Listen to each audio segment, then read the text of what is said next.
ladies and gentlemen, welcome back to another episode of Wayfarers. This is episode number 8. Last time, the team was deep in a cavern filled with silky spider webs, questionable mushrooms with interesting shapes, and a very large broodmother who has been causing a great deal of evil and terror throughout the land. But Carl, Mendax, and Nigel put their heads, beaks, weapons, and items together and wrested the victory. What will happen now that they have slain this broodmother? Find out right now. Alrighty-o. Great to be back. Good to see all of you. Ash, Pig, Jimothy, Neuro. Hope you guys have been surviving the quarantine well, keeping your social distancing going, I hope. But yeah, I think Jimothy gave us, yet again, one of the best intros. Last time, you guys did defeat the brood mother of the spider cave, which ended this kind of epic 3-session quest that you guys were on to destroy this creature and hopefully calm down the griffin that's been kind of affecting the town that's been nearby. So that was the whole point, to remind you, is this griffin's been attacking people. You guys had an option, either go kill the griffin or to go try to hunt down the spider. And you guys opted for the spider, and you've been successful. You've gained a companion in the process, in the quirky little kind of golem goop, who still has not been quite figured out all the way. And if I recall correctly, last time Mendax did get the poison glands from the big spider, right? I believe you went down and did that. Okay, good. That's what I thought. I got a bit dead. Yes. But I got the gland. That's good. So now that that's been taken care of, I'm pretty sure that's right where we ended. And you guys got a level 3 off of that. So I don't know if you guys want to go like one by one and kind of explain what you guys chose. Level 3 is kind of a big level for a lot of classes. You guys got to choose like what path your character is going to go down. So if you would like to just give a little bit of what, if you had to pick anything, maybe what that choice is and why you picked it, or whatever you want to do. I don't know. Neuro, Mendax, Nigel, whoever wants to start. You guys start it up. Well, as a Birdbarian, level 3 is a big level for us, because we get to choose our primal path. There are various paths a Birdbarian could travel upon. The Totem Warrior, the Berserker, Storm Herald, and so on. Carl, feeling the ferocious energy of the demon soul he imbibed in that forbidden potion, will now walk the path of the demon. This is a new path, not very well known to the world. Basically, there's the soul inside of me, and at certain points, when I go into a rage, it's not just a normal rage, where I'm just upset. Carl will grow larger, by about 2 feet. Normally he's a rather large kangaroo, but still they're rather agile and smaller. He becomes very large, his beak grows and gets razor sharp, and his eyes glow red. And he can bite enemies once per day. He could claw them with his very ferocious and sharp claws, which are further enhanced in this demon form. And he could also thwack them with his tail, thwacking them left and right, just slapping the shit out of them. That is the path I have chosen. In addition, I have this hit die. It's a D12. And do you know what Carl rolled on his hit die for the level? He rolled a 12. Yeah. So I am an even more thick-ass bird than I was before. Up to 48 hit points. Level 3 is a big level. Yeah, level 3 for you definitely was a huge level. 48 hit points is insane. I don't know if that's close to the max you can have at this level. That's a huge amount. 48. I mean, that's like level 4, level 5, maybe even level 6 territory for some classes.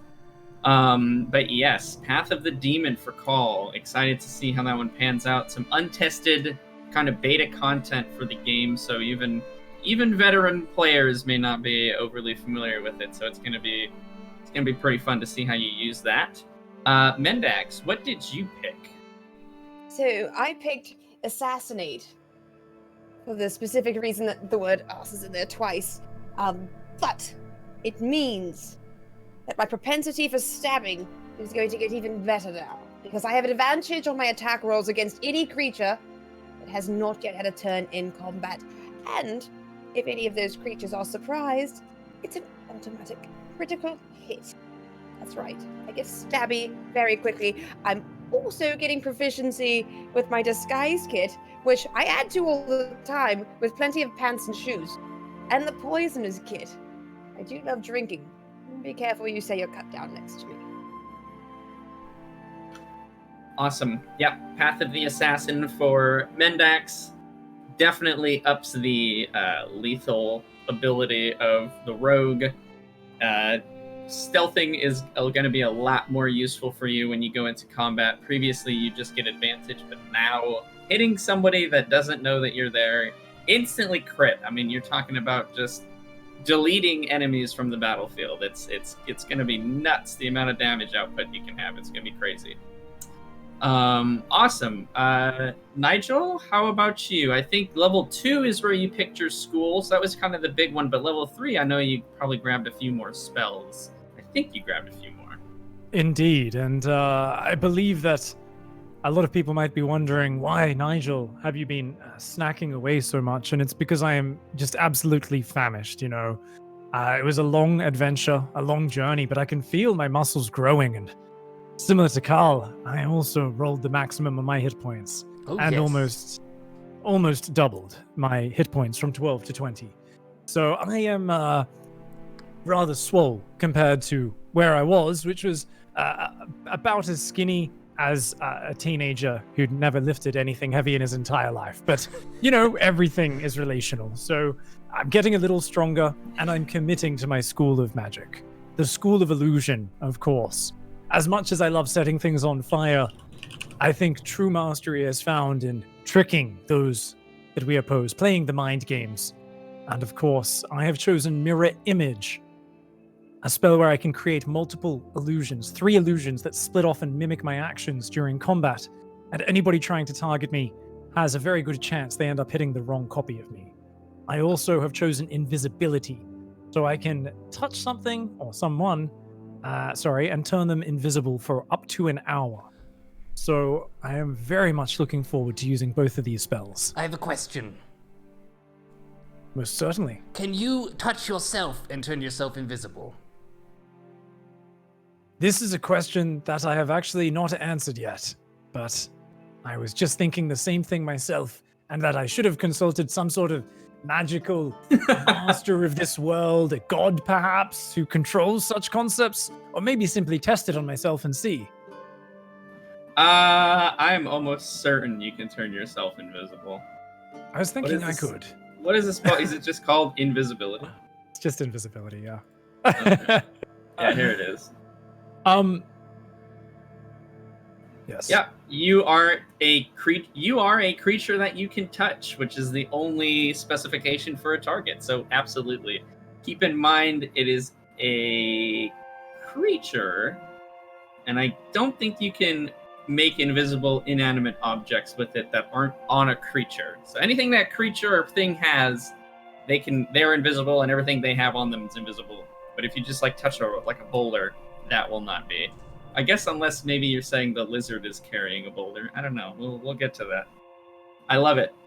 Absolutely love it. Level 2 spells open up for wizard at level 3, and it's just such a massive power spike. Not only do all of your level 1 spells, or almost all of them, get to be cast at level 2 spell slots if you want, which we went over. Basically, that doubles the amount of damage that you can do with them. But now you get these super fun, really, really, really interesting utility spells like invisibility. I love mirror image. That's going to be so much fun to play around with. So I'm proud. As a wizard main myself, you've made me very proud, Nigel. Thank you. Didn't just Glad to be go of for service. didn't just go for the damaging ones. Love it. Okay. Scorching Ray And- was rather attractive. I do like setting things on fire, but I managed to There- contain myself. There are some very good damaging ones, and it's not a bad idea to pick those up eventually. But I love the initial choices you took. Fantastic work. As a last sort of note before we head into the adventure today, we are once again using the audio and app provided by Soundtail. I believe their Kickstarter is still active, so if you like the music that you guys hear, I'm going to be playing around with it a little bit more while we're doing this adventure. I've been enjoying it a lot. It adds a lot of fun atmosphere to the adventure, so feel free, take a look at them. Definitely go in and give them your support if you're interested. Awesome. Okay, so without further ado, let's get kicked back into the adventure here. I believe we ended in the cave. Was there anything in this cave that you guys specifically wanted to go and do before heading back to the town and turning in the quest, as it would be? I was wondering about those mushrooms, but I'm not sure if any of them were salvageable. The blue ones on the spider, since I didn't think to actually ask Mendax to fetch those while retrieving the spider glands. And they were kind of burnt to pieces. But was there any of the magic mushrooms that we were able to salvage? So, yeah, you didn't specify quite at the time that you wanted to take a look at those. You did do quite a number on them. Your last attack, I believe, Burning Hands, able to just totally crisp up the rest of the spider's head. You might be able to, if you, just to remind you guys, so the spider is kind of hanging upside down, grabbed into this net, and Mendax had to kind of traverse down to the spider's like brain area, head, in order to rip it open and get these venom glands, which she's super excited about. I know, very, very happy. So, from where you are, you can't really see. I mean, the mushrooms on top of this spider's heads, they're not obliterated, but you don't think you're going to be able to get like the whole thing. You might be able to get a few samples if that's what you're interested in. Yes, for science and to potentially show to any knowledgeable alchemists to explore and see. So, if possible, Mendax, would you like to go on another trip foraging for some mushrooms? Oh, I would love nothing more than to climb right back down into that brain cavity and reach for some more mushrooms amongst the visceral leftovers from the glands I've ripped from this spider. Let me just go and do that. They could be worth a lot of money, so I'm let's look going. forward. Okay, yeah, let's go. I can do that. No problem. Okay. You buried the lead there, Nigel. Lead with money, and I'll jump. I'm learning to know you better every day. Only to be fair and remind you guys, the spider is hanging over sort of a black abyss-like darkness of an undetermined amount of length. So you don't know if this is 10 feet to the floor or several hundred. Precautions might be a good thing to take in the event that you fail a few of these rolls. Not that I'm hoping that happens by any means, but, just a word of forewarning. I mean, that's fair. I think, did last time we tied the rope around me, I believe? Yes. Yes, Yep. let's use the exact same mechanism as we used just before. Agreed. Okay. Perfect. So, Mendax, give me 3 dexterity checks. 2 for getting down there, 1 for getting a sample of mushrooms. Okay. 3. Let's see what you get here. An 8 plus 3, so 11. Ooh, a 6. And an 11. Okay. Let's see. An 11 and a 6. You are, whether it's the fatigue starting to set in, or if you just aren't able to catch your balance as efficiently as before, you feel very unsteady, kind of traversing down this spider. It's a very kind of scary situation.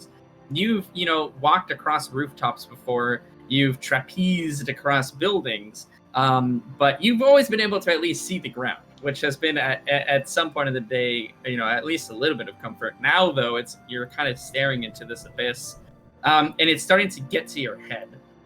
Make a make a wisdom save to keep yourself going before you kind of psych yourself out. Let me know what you get. Ooh, I got 14. Okay, 14. You're able to muster up the courage necessary to keep going, but I'll need another dexterity save to see if you make it all the way through to where you need to be before cutting into the mushrooms. Don't fuck me on this. Alright, let's go. A 10. 10. Okay. Still a little shaky, not as sure-footed as you'd like to be, but you're able to make it down to the head of the spider, and kind of, plant your feet in such a way that you feel fairly secure. You pull out that dagger, that your handy one that you almost lost last time, if you remember, and you can start carving away at some of the mushrooms that are, again, growing out of the back of the spider's head. So it's pointing towards the darkness, if that makes sense. Mm-hmm. So the mushrooms are hanging down. So go ahead, one more dexterity save, and then that should be all we need. That is a 13. Okay, 13's going to be good enough. You collect what you assume to be a decent-sized sample. A few kind of larger stalks that are all kind of grouped together. You just slice and you grab, put it in your satchel, and you head back up the spider. Yeah, you're all set. You're good. You can give that over to Nigel, no problem. Nigel, you can write in, like,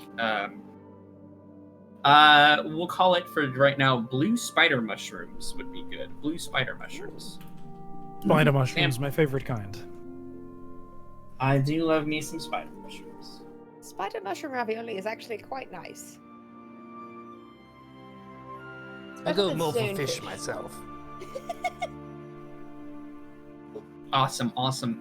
Anything else we want to do?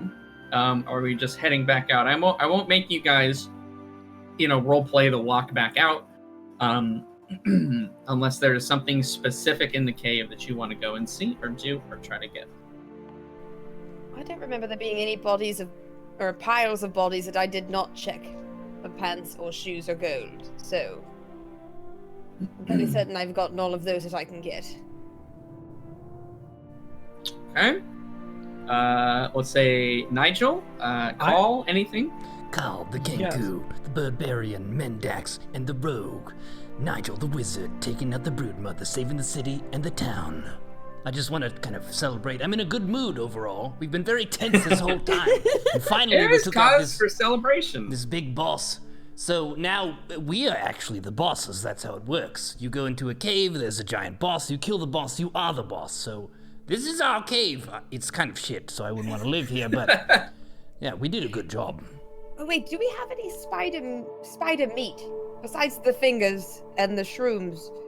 Do we have any spider meat? Because there is still a very large angry bird outside. There is no. You didn't pick any up. You got the poison glands, you got the mushrooms, and then you got those creepy, like almost humanoid-looking fingers. We may need to just pick up some spider meat off of the dead spider corpses on our way out. Actually getting some spider meat from the Broodmother might be even better, because if the Griffin is pissed off at the Broodmother and we showed the Griffin that we killed the Broodmother, then we might be friends. We have a That's really a logistics logic problem here. Should work on our planning. But if everybody agrees, I suppose I could jump one more time for a nice meaty bit of mum. We'll say you don't have to climb down. So to recall, the spider's kind of hooked through the net and hanging upside down. You could probably cut a section of that net area and just carve into its abdomen, thorax, whatever, and get it that way if you want to. By all means, if you want to get a trophy specifically, I want the head of the spider, I want its brain, you can have it. You just you got to go down there again. But in this case, if you're just looking for some spider meat, we'll call it, you can hack some off of the legs that are curled up. You can hack some off of the body that's basically pushed up against the net. Carl, as a bird person, what do you think would be most effective to show? From the brood mother? Mm-hmm. Or the face. Something of the face. A spider could lose a leg and still be a dangerous thing. But if it's lost its head, it's probably dead. Fair enough. Yeah. Just grab some of the mandibles or something. Oh, that's fair. Yeah. A bit of the mandibles. The head might be a bit too large for me to You don't carry. need to take the whole hecking spider out of this cave. I'm trying to figure out what kind of No, pulley just system need you to guys are dissect going to it be into setting the up smallest pieces possible. to try to get it up the 40-foot climb. That's No. you Oh, know. God, yeah. I do feel like I am doing a bit of an autopsy here. Love it. Okay. All right, so you're gonna go back down. Yes, again. I haven't taken the rope off yet, so the rope is still on me. Okay, let's get some more. Do I even want to make you do checks at this point? I feel like it's a little redundant. We call her the coroner. At this point, she's gained expertise, and there is no risk anymore. Exactly. Yeah, Is- right. there- We can. It's free conversation now. It's not any kind of time super sensitive. We'll say for the sake of redundancy, when you go down there to get the mushrooms, you were able to also rip off the 2 mandibles from the spider's head. I won't make you do it. Ah! I'd like to scream like that as I do it. Okay, you do It's a certainly. warrior's Retcon. scream. Does it echo in the cave? It does quite loudly, Mushroom actually. Excellent. Quite nice. Thank you. That was quite a Okay. good battle cry, Mendax. I have been listening to you when you go into your rage, honestly, Carl. I've been trying to do my best to emulate it. That's good. I'm proud of you. Do you want to get the heck out of here and go see about this griffin, if it's still lurking about? Would very much love to get the heck out of here, then go back to town and, I don't know, potentially visit the butcher. I don't know. We'll see. I'm also going to gather any shoes caught in webs that I may have left behind and make sure my footwear is fully attached as I head on my way out. Okay, well, Absolutely. the extra shoes that I gave you after those ones, you can just go ahead and give those back to me and I'll keep them safe. Of course. I hope someone is keeping a track of the wardrobe I am. because I'm not. So At least I'm keeping track of all the pants and shoes giving out. okay. Right Good now I enough. have 1 pair of extra pants and 1 pair of extra shoes, but I'll have 2 once Nigel grabs his shoes from Alleluia Jackson, which are stuck in the web, and gives me the crappy leather ones that I took from the pile of dead bodies. How far off Absolutely. is Mendax from having a level up as a merchant? I mean, I've seen no attempts to sell these things yet. All I've seen is her give them away to people. I just So give them actually, if to anything, my kind of friends. negative merchant levels. I am the worst merchant. I'm a charitable giver. You know, I take a lot of flack for maybe having stolen, domestically foraged 1 or 2 things, but I give lots of footwear to my friends and pants. From the That's waist fair. down, I've got you covered. That's my new merchant slogan. Oh my god, that's actually awesome. Okay, yes, you're able to, if you're set in this kind of large, you're done with this net area, you've got the mandibles, you've got some mushrooms that Nigel's happy about, and you've got the poison glands to give back to the druid who promised to make you some kind of neato craftable consumable thing. Fair enough. So you guys head back up. You're able to take your time with the climb. You don't feel the need to rush like you did before, where you're kind of had a bit of a time crunch. Essentially, you're in a hostile area. You don't know for 100% that there are no spiders left in this place, but you're kind of feeling a lot more at ease, and you're now starting to feel fatigued. You took a long enough rest after you guys killed the spider that your muscles started to kind of settle in. So going back now and attempting to do this really long climb, it's not something you can really achieve quickly unless there is a very direct purpose. So you take your time, is what I'm trying to say. Nigel, when you go back up, you do come across the shoes, both of them stuck in the web, as if some invisible person is just standing straight out from the wall. And you kind of, again, take your time because you do recall your previous encounter with a bit of a shudder how close to kind of tragedy you were. Probably the thing that came closest to doing major damage to you this time was almost falling down this wall. And your head immediately goes to the calculations. Okay, it's about that far down. I'm gonna hit about this speed before I hit the ground. It's kind of just an instinctual thing that you do, being the smart one, and so you kind of freak out a little bit. But you're able to get the shoes off of the wall, and you whisper some good riddance under your breath as you scale out of the cave. Are you swapping back to those other shoes? So you're gonna have the nice fancy shoes on? Absolutely. Alleluia Jackson's shoes are definitely the ones I want to be wearing. Stylish. Okay. Yeah, his shoes immaculately clean, even being in this sort of dust dirt area and being stuck to the wall. And you walked in them for a little while. I mean, actually for the whole cave now that I think about it, but there's not really a speck of dust or dirt on them. It kind of strikes you as very strange. But they look very stylish on you, Nigel. They look damn near perfect. I'll take the other shoes back. It's fine. Yeah, the old brown knockarounds can go back to Mendax, and you squirrel those away in your bag. Yeah, you guys walk through the cave. You're staying on guard, like I said. You don't have 100% confirmation that the danger is completely out of this cave, but you don't get the sense that you're being watched like you were when you were coming through. You don't hear any kind of scurrying around. In fact, it's a little bit eerily quiet from, there's not even kind of just that background hum of activity happening.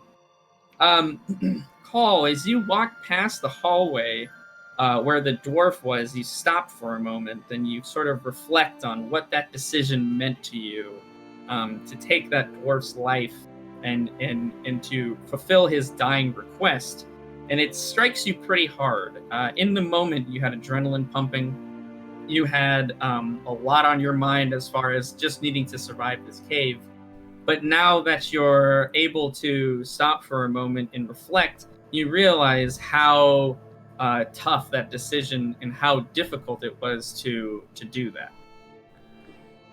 It is my hope that his soul made its way safely to the halls of his fathers.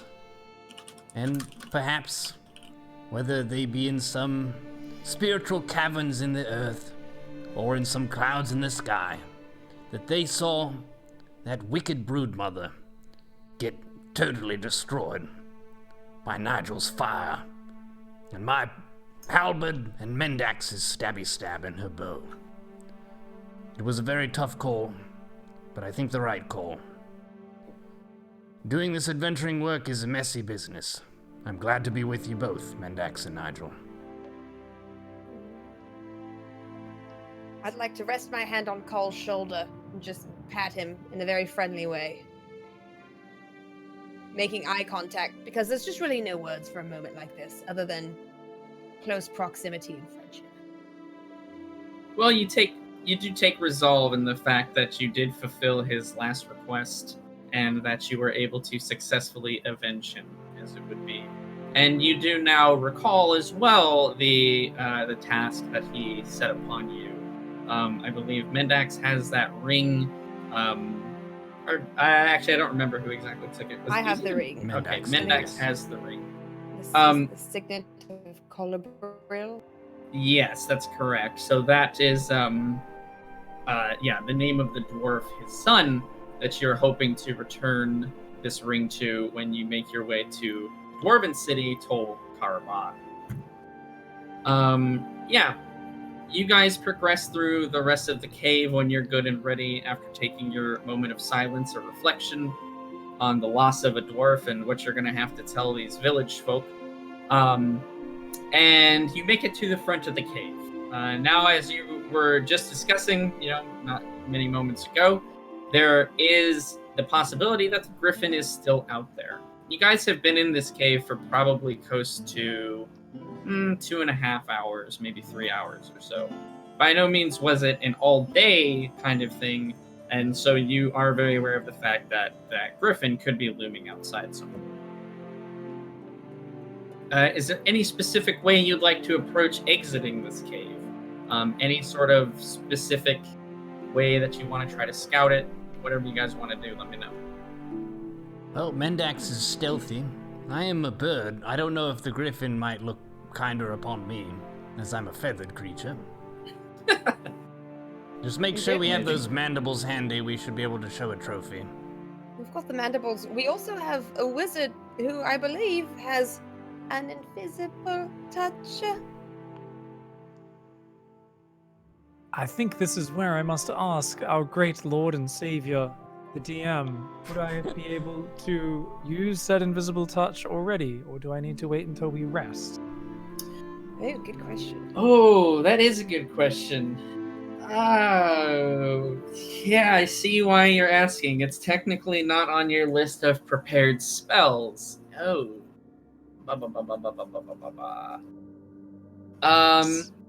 I've actually put it on my list of prepared spells, but that was me Okay. preparing before I thought prepare you know. it. Yes. Sure.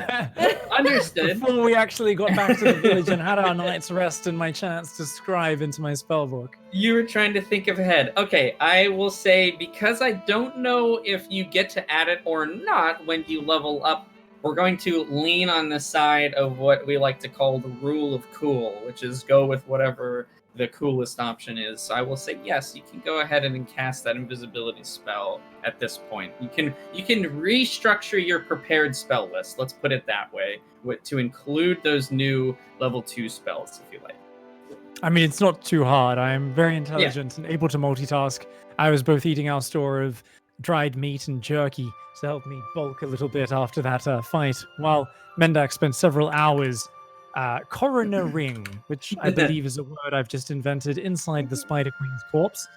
So, yeah, of course, I definitely had time to write down some new spells. And Mendax, let's try it out. I'm quite sure I've got the theory down. I probably won't turn you into a frog or some other creature accidentally, but I mean, it's almost certainly safe. How about I make you invisible? It's definitely better than getting eaten by a griffin, right? You sound super sure. The theory absolutely is sound. My abilities, have they failed us before? You sure saw me burn the mushrooms off the head of that great beast, and I'll just do the same thing minus the burning here. And it's all too complicated to explain. Trust me, it's very safe. All right. Well, I'll trust you, Nigel, but I swear if you turn me into a newt or some other kind of reptilian, somebody needs to carry my pants and shoes back. I'll take care of them. And I'll take care of you. Fair. Okay. Let's try it. Let's Let's go. So yes, you with the patented swish and flick, you've now sort of had a breakthrough in knowledge as you realize the signs were in front of you all along, and everything kind of clicks into place for understanding the spell that you've been researching for a very long time. This is a touch spell, so you tap with the final kind of flick Mendax on the forehead. And slowly but surely, almost like a wave or water pouring over Mendax, your skin, hair, clothes, everything becomes sort of translucent. So you begin to turn invisible. The light is reflected around you. Even though Nigel is aware of what he did, he cannot see through you he cannot see any outline of you in the slightest. You are, for all intentions, invisible. Wait, where did Mendax go? Wait. I would like to take a quick second and just dance around the back of behind Carl and Nigel and touch him on the ear, flick him on the ear, touch him on the shoulder, and then scamper away to the other side of the hall. Mendax? Yes, yeah. You guys feel these taps and hear scurrying about on the ground, but all your attempts to locate the source is futile. Mendax is very weird and crazy for you too. You've never been invisible before. Insane. Do you Yeah. know how many things I could domestically forage with this? This is It's very true. amazing. It's literally a rogue's dream to be able to turn invisible. I mean, there's nothing greater that you could try to accomplish than to literally turn invisible, broad daylight, no longer our eyes your sort of prisons. Honestly, at first I was a bit offended that somebody had to slap me on the forehead with their wand to turn me invisible, but I think this might be worth it. Okay. Just keep in mind, it will expire after roughly 1 hour. So, we'd best scout things out before then. Okay, then I'm just going to go ahead and quietly and stealth. I'm not going to make a lot of noise, but I'm going to go out the front, peeking around, and keeping to the edge, making sure I go around the gash, don't fall into the gash, and keep an eye out for the bird. Now make sure that you stay in eye contact with me. I need to be able to see you so that I can... Well, no, I can't. I can't signal to you. Never mind. I'll just come back and tell you whether I see the griffin or not. Look for my signal. Yeah, just... Perfect. Yeah, give me a stealth check. This is predominantly to see, the sound and whatnot. You're able to focus entirely on making sure you don't make any noise. Okay. So you will have quite a large bonus to this check, but just for the sake of... I've got 13. Okay, perfect. So yes, you're able to, without so much as a whisper, meld into the front of the cave, and you make your way out. You do not see any griffins. Make a perception for me.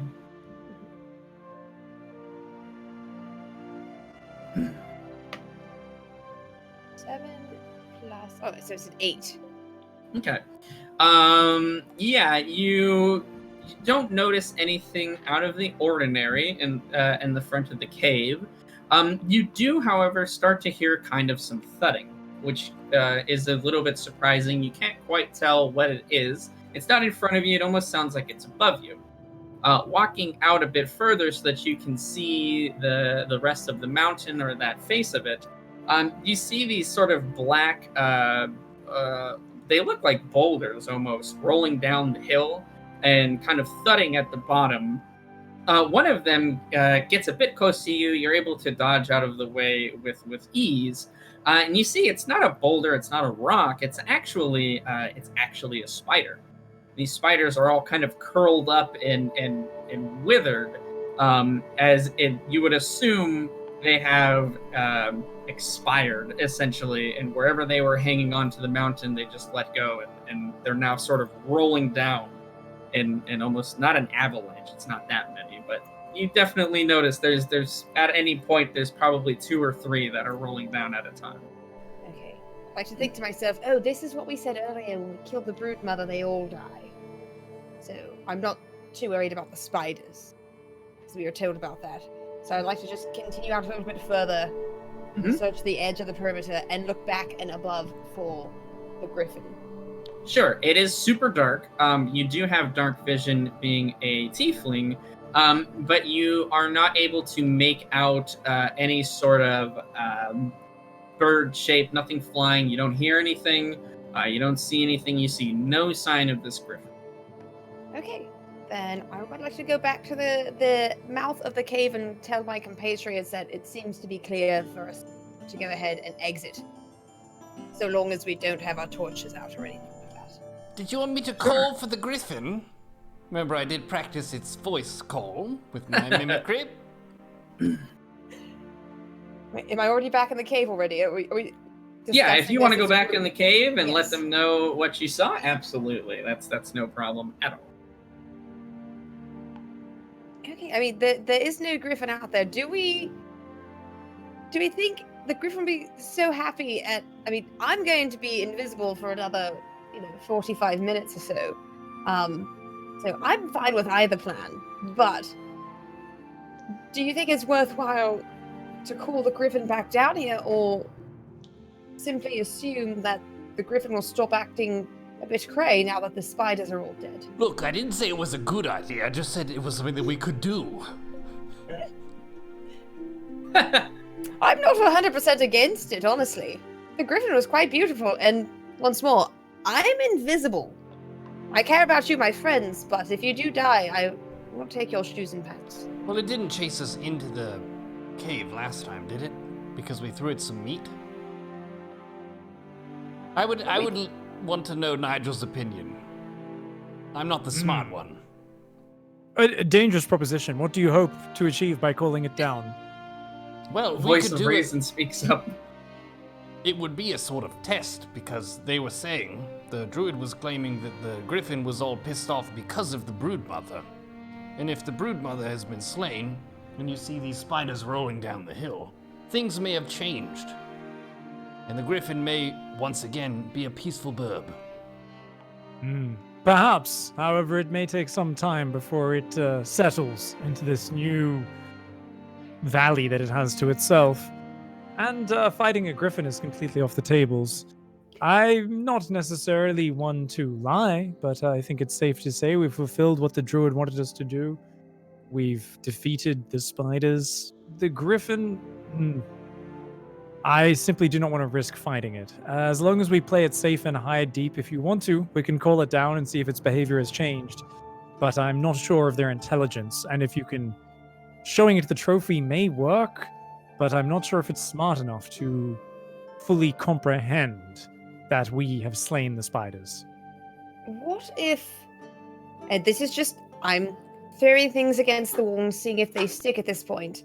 What if the two of you went undercover into the woods, past the point of the clearing, and called for the griffin? Because didn't someone else offer us a good deal of money or some such for Griffin Feathers? And if the griffin comes down, I am invisible. I could pluck a couple. I have a thought here, a note. Whenever you pluck a bird's feathers, it's uncomfortable and it hurts. It's kind of like having your hair pulled out. I would advise against this. If you plucked out my feathers, I might, I would never respect you far too much to go plucking feathers without your consent, Carl. Do we think this invisibility will last long enough for me to climb up to find a nest? Just be warned, if you strike a creature or cast a spell or anything of that nature, you will reveal yourself. I am not sure if you would be revealed by plucking a feather, but... I mean, it doesn't really do damage, right? What did I just say? What if I just... Do you understand what the word ouch means? I think we did learn from a couple of rather mad owls back in Lakewood that it does cause some discomfort at the very least, and I have not truly tested it. I do know that a solid physical interaction does disrupt the spell. If you strike out or cast any magical aura of your own, there is an interaction, especially with another biological creature, that has a strong chance of disrupting the aura of invisibility. And Mendax, your sneaking might be quite powerful, but if you've got a feather in your hand and the griffin turns around and finds you standing there, we might find ourselves in a little bit of a pickle. Very well. That is true. Having this discussion, I believe we should leave the bird at peace. Okay, that's fine. I am totally on board. Not, working with the griffin. Reiterate, I suppose, the feather boas are so stylish, I'm just saying. I think it was the goblin who said if you brought him the griffin's head, he would give you money.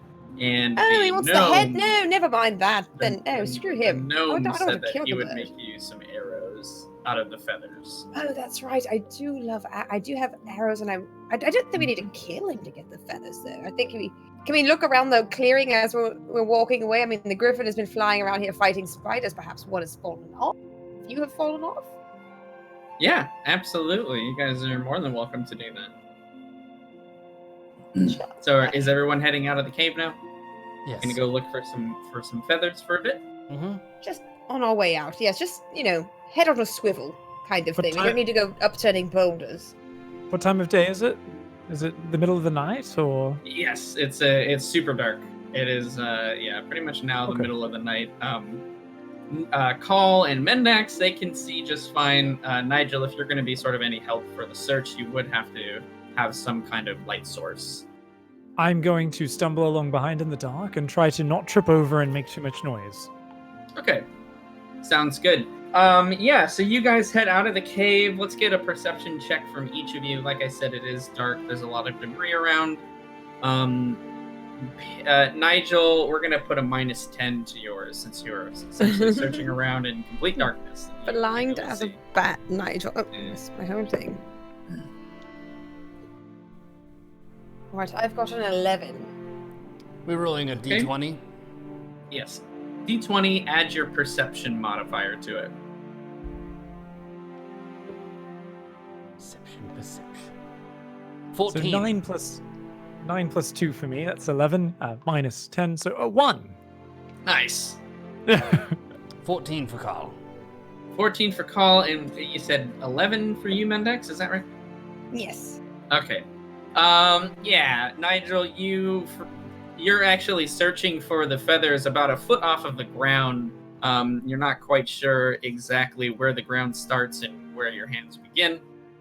So your search attempts are completely futile.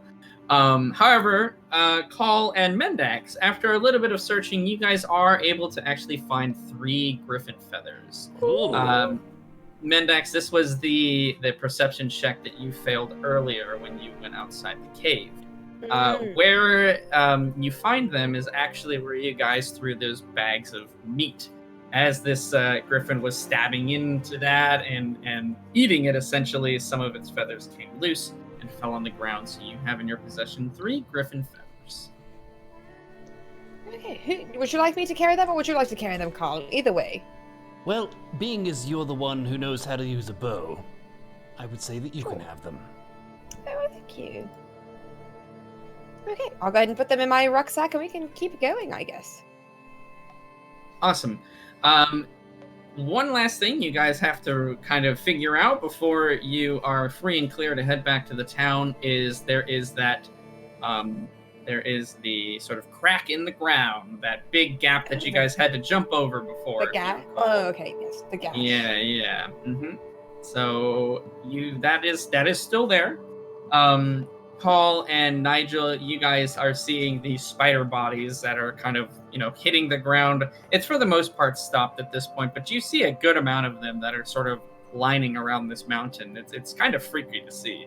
But yeah, how do you guys want to deal with jumping the gap? I think before we took turns and we had rope attached to each other. Yeah, So this the is first true. person who goes, we just tie the rope on them and keep crossing. Okay. We across. do have to handle goop this time, though. Also true. Do you think you can throw Goop?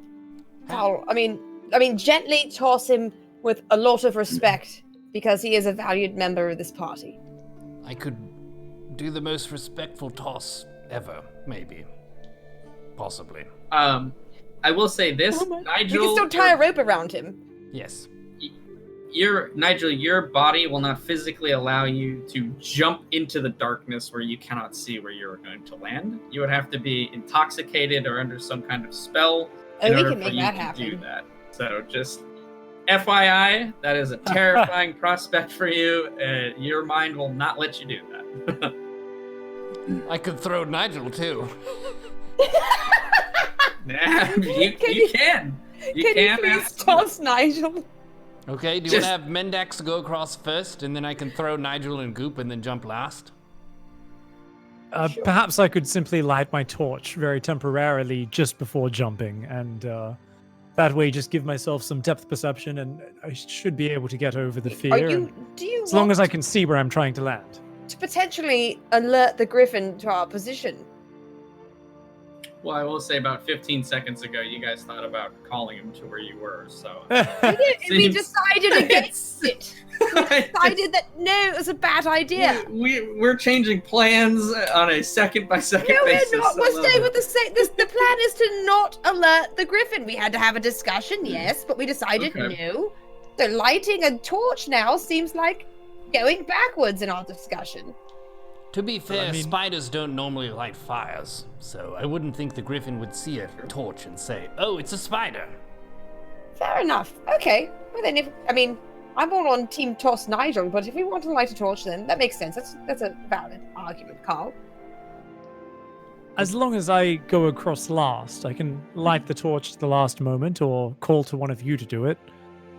And then, even if it does come, we can quickly douse the flame and then quickly move away from the point where it saw us.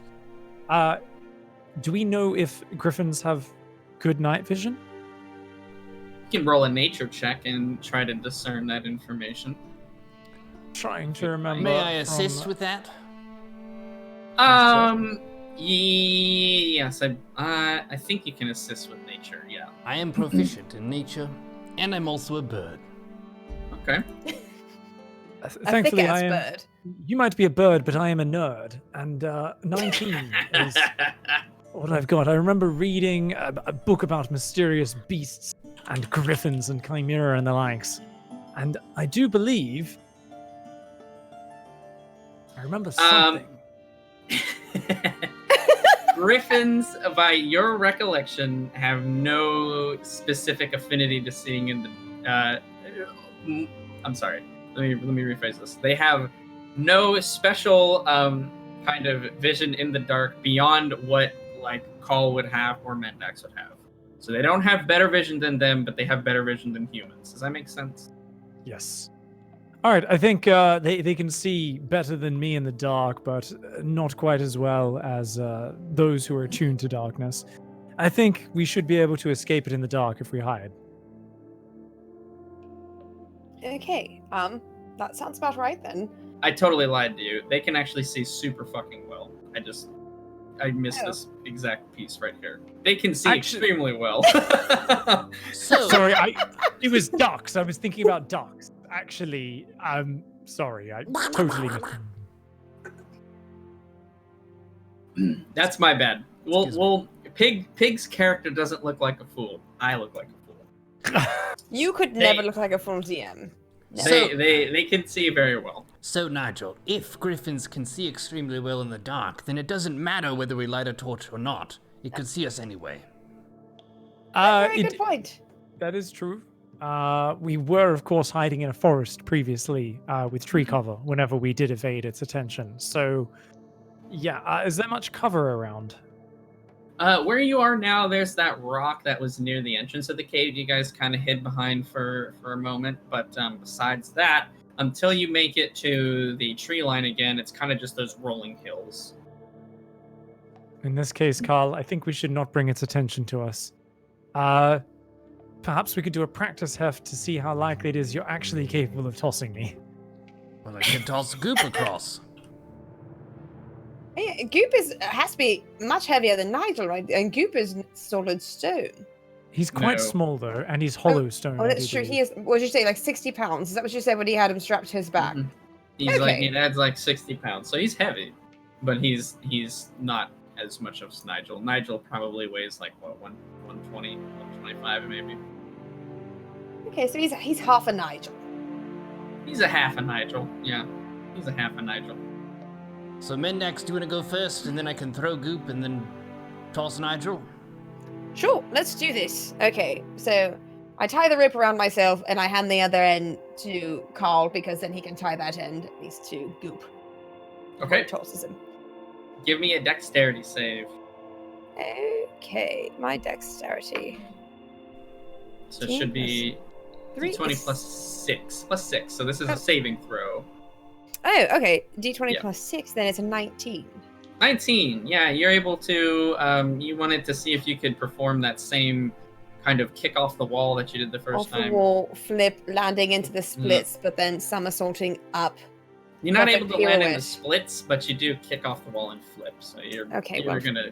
You take it. I am a bit tired, so okay, fine. I couldn't do this. I would like to quietly clap a little bit, just like this.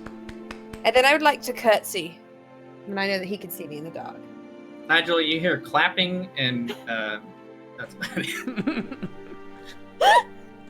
I assume she made it safely, since the rope is not currently being pulled taut. Yes, Nigel, she made it. Mendax, are you ready for me to throw Goop? Wait, how did he see me make that jump? I have dark vision. Aren't I still invisible? Oh, fuck, that's right. Never mind. He just clapped for the fact that I was there. Okay. He can see the rope, right? The rope is just going. Yeah. That's it. Yeah. Come on. Stay on it, Apoptosis. Jeez Louise. we've tied the rope around Goop as well, by the way. So if he doesn't make the toss, we will be able to catch him. Yes. Good. So that would be Call. Call, go ahead and give me Toss that goop. Toss that goop. Give me a strength check, and Mendax subsequently give me a dexterity saving throw. Oh, okay. So strength check for Call, that's +3. Dexterity saving throw for Mendax, that's +6. 21. Okay. Uh-oh. 7. So, 7? 7? Yes. God damn. Okay, let's see if he can save this neuro. Go ahead, give me a dexterity saving throw.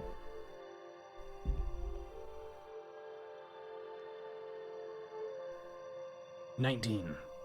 Okay, so you go to, you sort of lining it up. You're gonna your plan was to toss him overhead. As you sort of take a few steps forward, you lose your balance.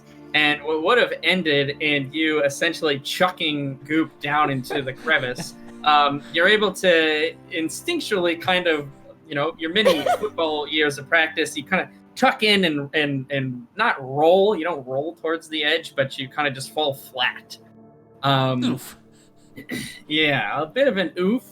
Nothing to sweat too much, but why don't you take a second, try it again? All right. So, I'm not sure if you meant to do this, but you gave us a long rest. Do I have rages? Yes, you do. When you level up, you get all your spell slots, all your rages back, and your health goes back up to max. All right. So, one of the advantages of being in a rage is you get advantage on your strength checks. So, at this point, if it is allowed, I would like to rage. Yeah, of course. Yeah, absolutely. This is something you can do at will. Rage away, my friend. Who the hell is that thick-ass bird? Carl the Kenku is that thick-ass bird. We may have failed to throw the first time, but we are in a rage now. A level 3 Kenku rage. Yeah, so Call's form gets visibly kind of just bulks up, essentially. You almost see a glowing red haze forming around his eyes. And overall, Call looks a lot more savage than before. And he winds up to throw once again. So, Poor little Goop. I rolled a 3 the first time, but I'm in a rage. So I roll again. This time, Yep. 15. Hey, there we go. 15 plus 3 from your strength would be 18. Yes. Excellent, excellent. So yeah, that is going to be more than enough to chuck little Goop over the gap. Mendax, give me another dexterity saving throw, because the first one, while it was very good, didn't need it. So let's see this one. Oh, it's a 10 this time. 10 total? 10 total, 4 plus 6. Yeah, I mean, yeah, you're not, you're catching something that was intentionally thrown at you with the intention to be caught. So that is going to be good. It's not your most graceful. You don't do any pirouettes with it. You catch them football style. It does kind of knock the wind out of you. This 60-pound rock just got thrown at you. So you take a second to catch your breath, but besides that, everything is fine, and Goop is unharmed. Good Goop. Okay, I take the rope off of Goop, because that was the opposite end of my first rope, correct? I think so. I believe that's how you guys had it set up. And then, so now when Carl tosses Nigel, she tossed Nigel first with half the end of his rope, and then Carl should jump last, so that there's 3 of us to pull Carl's thick ass up. If he I love falls. that you think Goop is going to help you pull Carl up, but yes. No, but we could anchor it on Goop. We can It could sit be an Carl extra on the anchor. rope. There we go. I love it. Okay, perfect. Okay, so the next plan then is to throw Nigel, is that right? Are you ready, you smart wizard? I'm going to curl into a little bit of a fetal position and just kind of tuck myself into a bit of a ball so you can toss me. Nigel, Okay, you trust okay. me? Nigel. Mendax, are you catching him? Are you gonna try to? Are you gonna attempt to catch? I just want to know. Yeah, what I'm going rolls to need to be attempt to catch little fetus Nigel. Okay. Yes, Call. Give me a strength check here, but this is gonna be a bit harder. Who's the thickest? Who's the most dangerous Kenku? Who's slay the brood mother? Who's gonna throw his wizard friend across the chasm? It's Carl! That's a 4, not very good. And a 5 plus 5 plus 2 is 12. Okay. All right, you're trying to throw 120, 125 pounds. It's not the easiest by any means. So He did keep... just eat a lot of jerky. It could be like at least 120. That's true. He's bulked. Hold on, I have to look up how far I said the crevice was. Certainly, I think I said it was about 8 feet or so. Who is the other end of the rope tied to? I thought it was Nigel? tied No, to Carl. Like Carl would have believe- to be the person to pull him back up onto his side. Okay. Nigel, are you looking at all where you are? Like, or are you just like, nope, just whatever happens happening, covering my eyes, and let's go? I am looking. I believe Okay. we also anchored it to a rock, right? If we're using the same setup we think used you just- before. I think he anchored it to Call on this one. Just to Carl I on think- this one. I And think the Carl rock was on is the other the- side anyway, right? Yeah, no worries. Yeah. So I'm standing on the other side expectantly with my invisible arms outstretched, which you he can can't see what's happening. But You I'm can- ready yeah, to accept. I was going to say the package, but I'm going to rephrase that.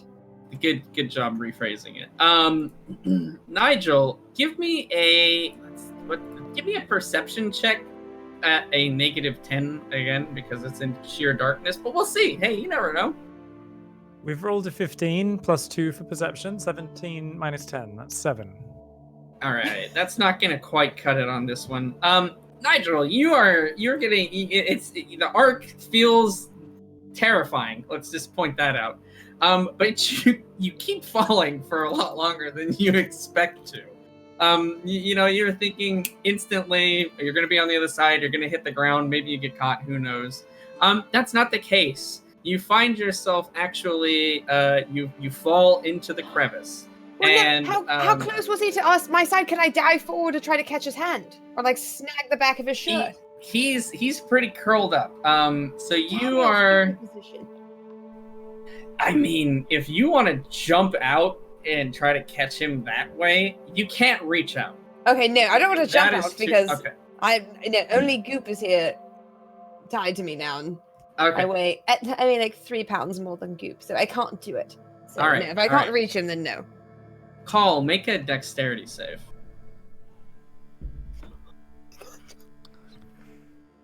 No, fuck.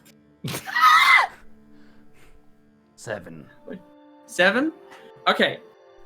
You realize what's happening a little too late, and you don't grab the rope and plant your feet as quickly as you possibly could. It's not. It's you don't not do it at all. It's just a lot later. Let's see, Nigel, you are going to take 2 damage from the rope snapping kind of into your ribs as you kind of plummet and pendulum swing and smack into the wall. Call, give me a strength check. The thickest, the toughest, not the smartest. How strong are we today? Wait a minute, you got advantage. You got advantage. Jesus, roll a little better, bud. Oh, no. Oh no. What do we got? 3 plus 5 plus 2. Okay. What does that come down to? This Okay. is terrible. These are the worst rolls I've ever had. That was the best He of your was 2 cruising rolls. all over. I rolled a natural Nat 1 and then I 20 rolled every a 3. other roll last week or last session. Okay. It's not great. It's I won't lie. Nigel. Call, you're not able to catch your feet. Okay, you're not able to plant your feet well enough to support your weight and Nigel's. As his essentially, it's not just him hanging. Keep in mind, it's him now plummeting down. So you snap back, but when he plummets down, it catches you off guard. You fall. Make a dexterity save, bud. Are they both going in? Come on. Goop and I will tell your stories. What do you got?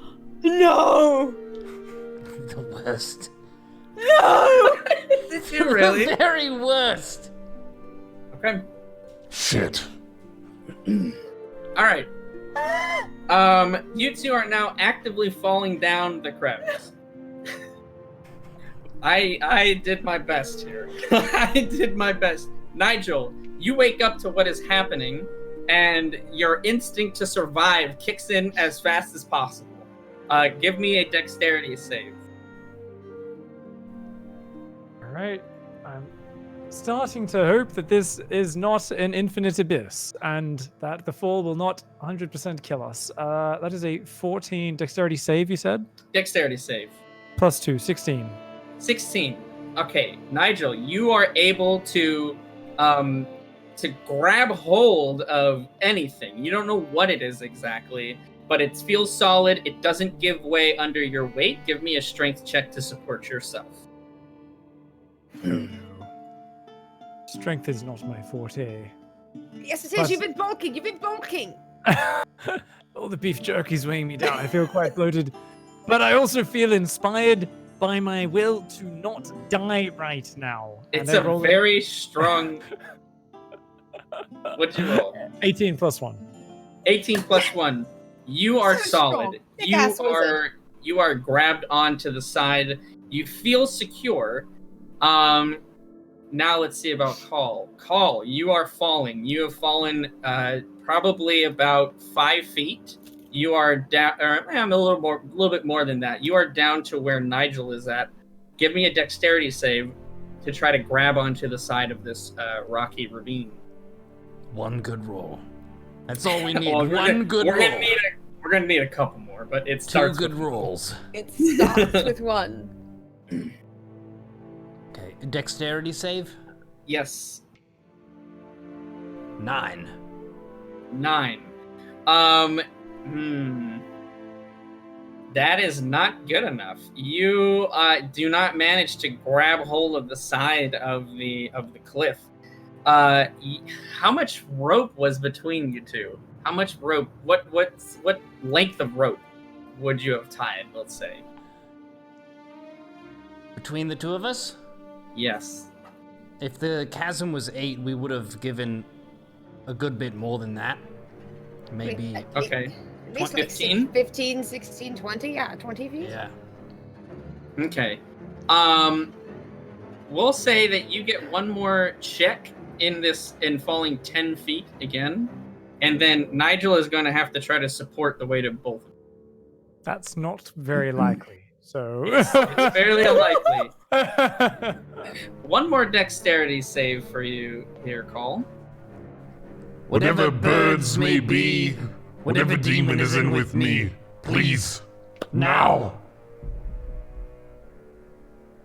It's a dex. It's a dex. 16. 16. You are able to grab onto the side. Give me a strength check. The strongest bird, the thickest bird, the raging bird. The demon bird. 8 plus 3 plus 2. 13 is the first one. Okay. Oh yes. 18 plus 3 is 21. Plus 2 is 23. Yes, yes. Okay. You are 10 feet beneath Nigel's position, but you are able to support yourself. What you have grabbed onto is essentially like a branch or root that has stuck out of the wall. It is not the most stable thing that you can grab onto, but you have supported yourself for now. So the position that you two are in, just to kind of let you know, Nigel, you are in a completely pitch black scenario where you cannot see what you're doing. Essentially, dumb luck was what was able to grab you onto this wall, and your will to survive is what was able to support you. Call, you can see. You see that Nigel is grabbed onto a rocky sort of outcrop, not a big outcropping, but sort of a rock that's jutting out slightly. Nigel, you're not exactly sure. It's solid. It's kind of cold. You can picture its order essentially. What is the move? Actually, I'm going to pause you guys. Mendax, you see both of your friends fall down the crevice, and within a matter of less than 2 to 3 seconds, both of them are now clinging to the wall. It's over in essentially a flash. You barely have time to react. What do you want to try to do? Is there anything that you can try to do to assist them? I need to call out to them first to make sure that they're not falling. Just call out to them immediately. You can see them. I can see them. Okay. Yep. What I'd like to do then is the boulder that we had anchored the rope onto before is on my side, correct? Of the gash, because it's on the first side. I'm going to take the rope off of Goop as quickly as possible, anchor it to that, and is it long enough that I can toss it down to Nigel, or even better, like even to Carl? Like, we'll say that the boulder you guys anchored to is about 8 feet away from the edge. Okay. You should have about a 50-foot rope. So yes, you can do those things. Okay, I'd like to do that. I'm going to anchor it to the boulder, and I'm going to toss it down far enough to Carl, because Carl does have rage, so if one of them is to slip and fall and has to support the other's weight, it's probably easier for Carl to support Nigel. Okay, you're going to toss it to him? Yeah, I'm going to toss it down right to where I see them. So they're right underneath each other, correct? So it's essentially, yeah, Nigel is 10 feet up, and then Carl. From the top, Nigel, 8 feet down, Carl, 10 more feet. Okay, perfect. Okay, then I'm going to toss that rope down to them, so that they have it. Okay, he will have to catch it. But it's anchored, so it's just going to lay there. Yeah, but they're on the wrong side. Oh yeah, they still have to find it. That's true. They're on the wrong side. Yeah, there's an 8-foot distance between you and them. So if it falls, they're on the wrong side of the cave. Wouldn't right? I be on Mendax's side, but Carl would be on the other side? Because he kind of got dragged into the gash, whereas I kind of got thrown into the pendulum style. So he said pendulum before, so your pendulum would have smacked back to the same one. So you got thrown, fell, smacked back on Carl's side. Carl's side came back down, boom. So that's okay. I'm going to call out to Carl before I toss the rope there, to let him know that I'm tossing this rope and he needs to catch it. In the meantime, I'm screaming in panic and just shouting, Carl, where are you? I'm here, I'm still hanging on.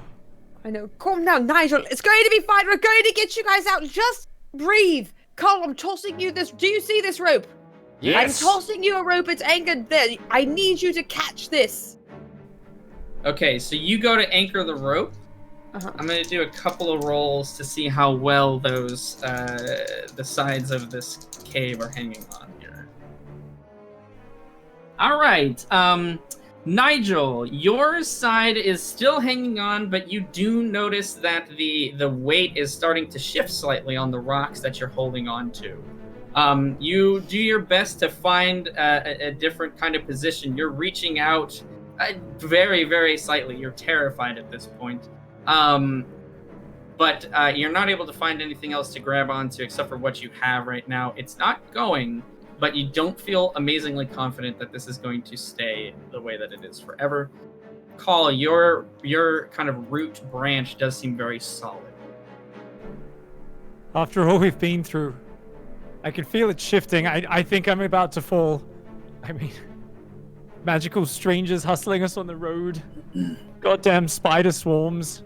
Monsters, goblins, and giant beaked monstrosities. And finally, it's the gash that's going to get us. I can't believe it. Nigel, I need you to do something for me. Can you do that? I need you to keep your shit together. We're gonna get out of here. Sorry about the bad throw. Just hang on. I think I can keep my shit together. I'm going to fall off. Well, don't poop on me now. real quick before we get back to you, Mendax, both Nigel and Call make a wisdom save for me. How composed are you in this situation?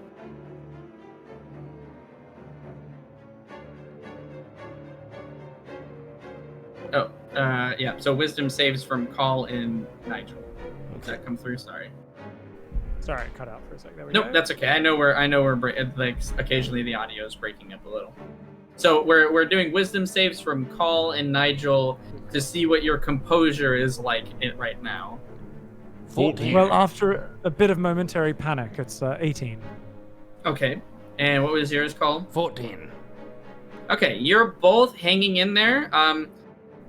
Nigel, that outburst sort of calmed you down surprisingly a little bit, and your analytical mind kicks back on.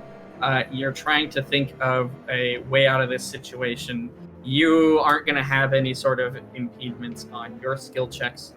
Call, whether it's because you are able to calm yourself down or you don't quite understand the danger of the situation you're in, you don't feel too bad about where you're at. Okay. Mendax. How are Okay. you throwing this rope? You're just tossing it? I think I would like to. I still have some rocks in my bag. I think from when we all picked up rocks in our very first thing. I'm going to tie it around the end, like tie one of those small rocks around the end of this rope, just to give it some heft, so that I can aim it more properly. Okay. Sounds good. Absolutely. You're able to securely fasten the end of the rope to a rock. Do whatever you need to do. Okay, Call, here it comes. I'm throwing in 3, 2, 1, throw, and I toss it.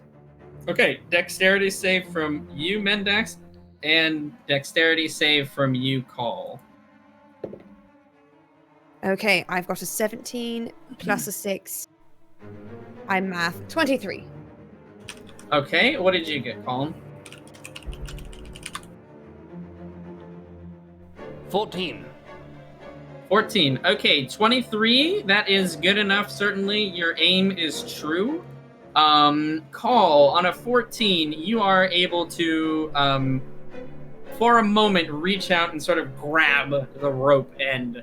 And the rock is now sort of swinging from that end of that. But you do have hold of the rope that's attached to the boulder on the other side now. Well, that's good. Okay, what are you doing? Okay. What's up? So, it's sturdy. Can I pull on it a little bit to make sure that it's secured? Yeah, definitely.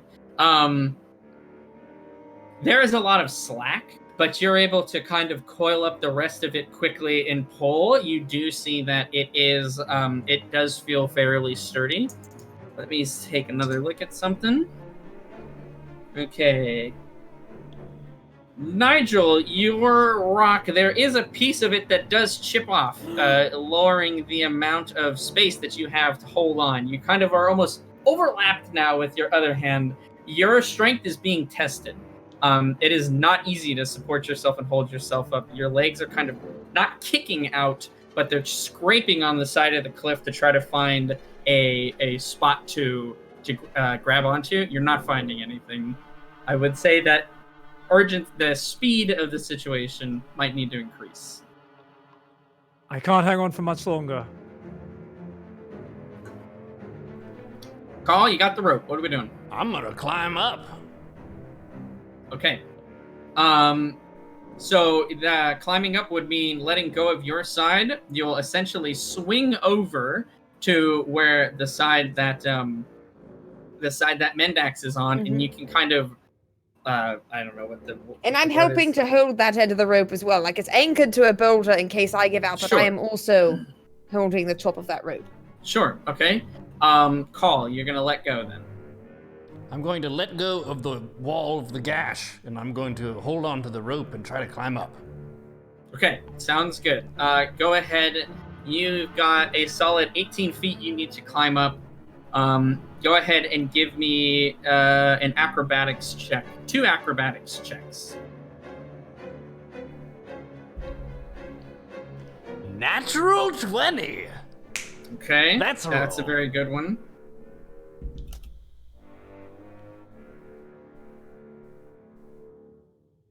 Indeed. And what is the second one? A 7. Okay, a 7. With your first check, as you sort of are now swinging over to the other side, Nigel, you're not entirely sure exactly what's happening. You do feel the rope moving slightly, but not pulling at all.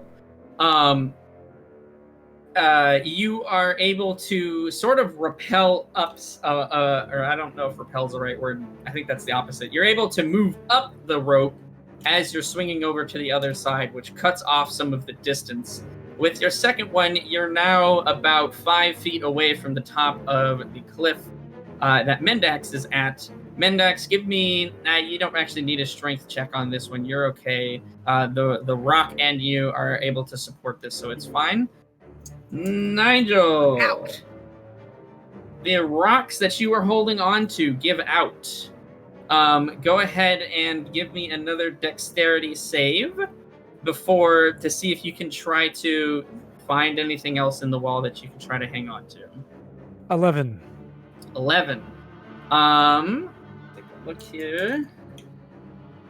Yes, you are able to find. It's the same branch essentially that Call was hanging on to. You're able to grab that. Give me a strength check. Come on, Nigel, you're so beefy now. You can do this. 16. 16. Okay, you're able to hang there. But you are the rope now that is taut between you and Call. There is too much space in between you guys. Call, you're not getting pulled, but you definitely feel a tug. You're not able to advance up unless Nigel lets go. Is there enough rope underneath Call that if Nigel let go, he could swing and grab the end of the rope that I had tossed down? Is 50 feet. So yes, yeah, there's rope hanging down. That's fine. Yes. Okay, so theoretically speaking, if Nigel has to let go now of the stick, then he can swing over. As long as Carl can hold the weight, Nigel should be able, even blindly, to fumble and find that rope. Yeah, in theory, that all sounds good. If Carl is incredibly strong and He's pretty manages to strong. hold on. That's essentially. You've used a hand before to pluck feathers. Can the hand, I don't actually know, can the hand reach out to grab the rope and bring it to you? I believe it could. I'm not sure I'd be able to manage casting it whilst hanging on. It can retrieve things. And it is spectral and floating, actually, Mage Hand. All right. I'll have a go. How stable is my position? Can I free one hand temporarily to get my wand out of my robe? Yes, but I will make you take a strength check with a negative to it because you're already tired from hanging on, and you'll be hanging on with one hand. But you can do it. You don't feel like the root is going to give way, but you're not 100% confident on your strength. I'm still tied to Carl. Just don't worry. Get Carl up and out of here, and then I'll be able. You can pull me up from there. Okay, but Carl, the rope that's attached to you is attached to Carl, and it's taut now. So if he keeps climbing up, he will pull you off your branch. Yeah, you'll kind of start like if you're kind of hanging on like this, you'll start like rising until you're kind of just pulled off of your branch. There's not enough space between you guys with the rope that you tied from the amount that you told me. I guess if I fall either way I'm going to get yanked off. All right, I'll give it a go. Okay, so you're gonna try the mage hand. We're going to try to do so. Strength check, yeah. So strength check.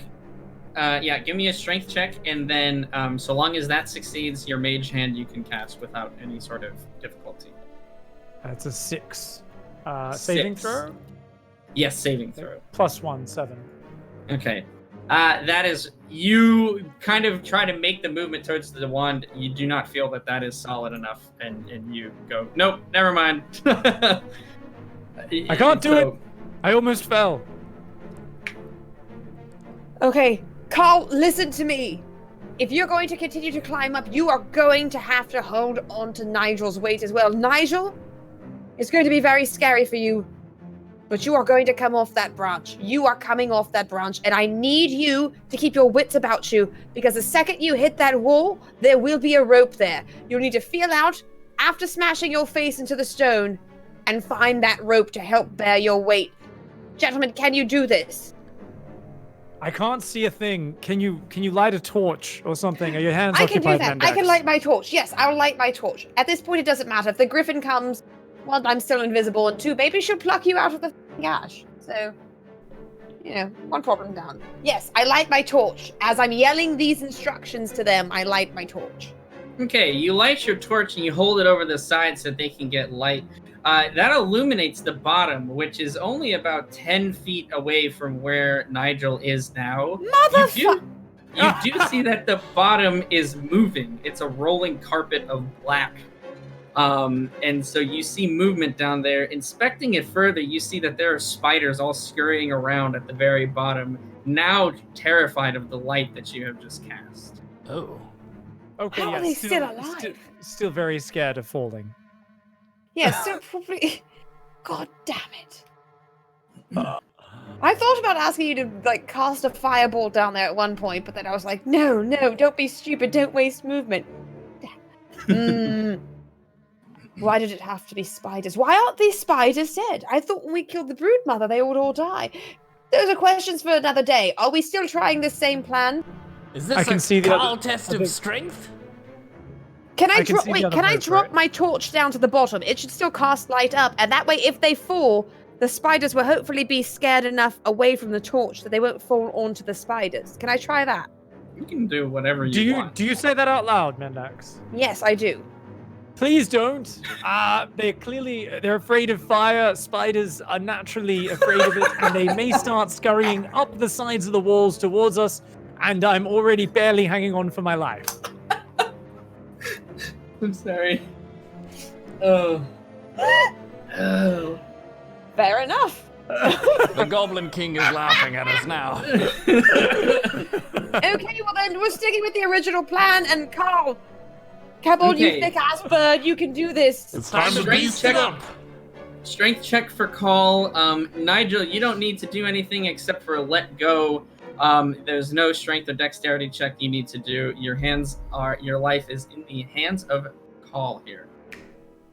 17. Plus. Ooh. It's a saving or a check? This is a check, strength check. Okay. That's 17 plus 2 for the rage plus 3. That's pretty good. 22. That is, technically you have advantage if you want to try to roll higher than the 17. Oh, sure. No. Okay. So 22. Nigel, with a quick prayer to every god that you can remember from your studies, you let go of this life-saving branch and gently swing to the other side, opening your eyes for a moment, only again to see that carpet of darkness that's just scurrying about below you. You wrap your hand around the rope that Mendax has anchored, and prepare to hold on as Nigel lets go. The extra 120 pounds is not too much for you to bear, as you're able to bear the brunt of the weight with ease at this point. You've got yourself in a good position. You feel strong, adrenaline's pumping, and your friend's life is in danger. You rise to the occasion, and you're able to secure yourself. Nigel, you float to the other side, essentially, and you don't smack into the wall. It's not like a hard hit, but you bump into the wall. You can see where the rope is, and quickly you grab hold of it. The material, the cloth, quickly soaking up the sweat that is dripping off of your hands from this situation. Ew. Oof. I can lock down though and stabilize myself. I've got it. Carl, Yes. climb up. And you can climb up as well, Nigel, if you choose. So we'll say one last. We'll do an athletics check for the both of you guys. Your situation looks pretty good. We'll just try to get you the rest of the way there. 9. Okay. 22 for the thick-ass bird.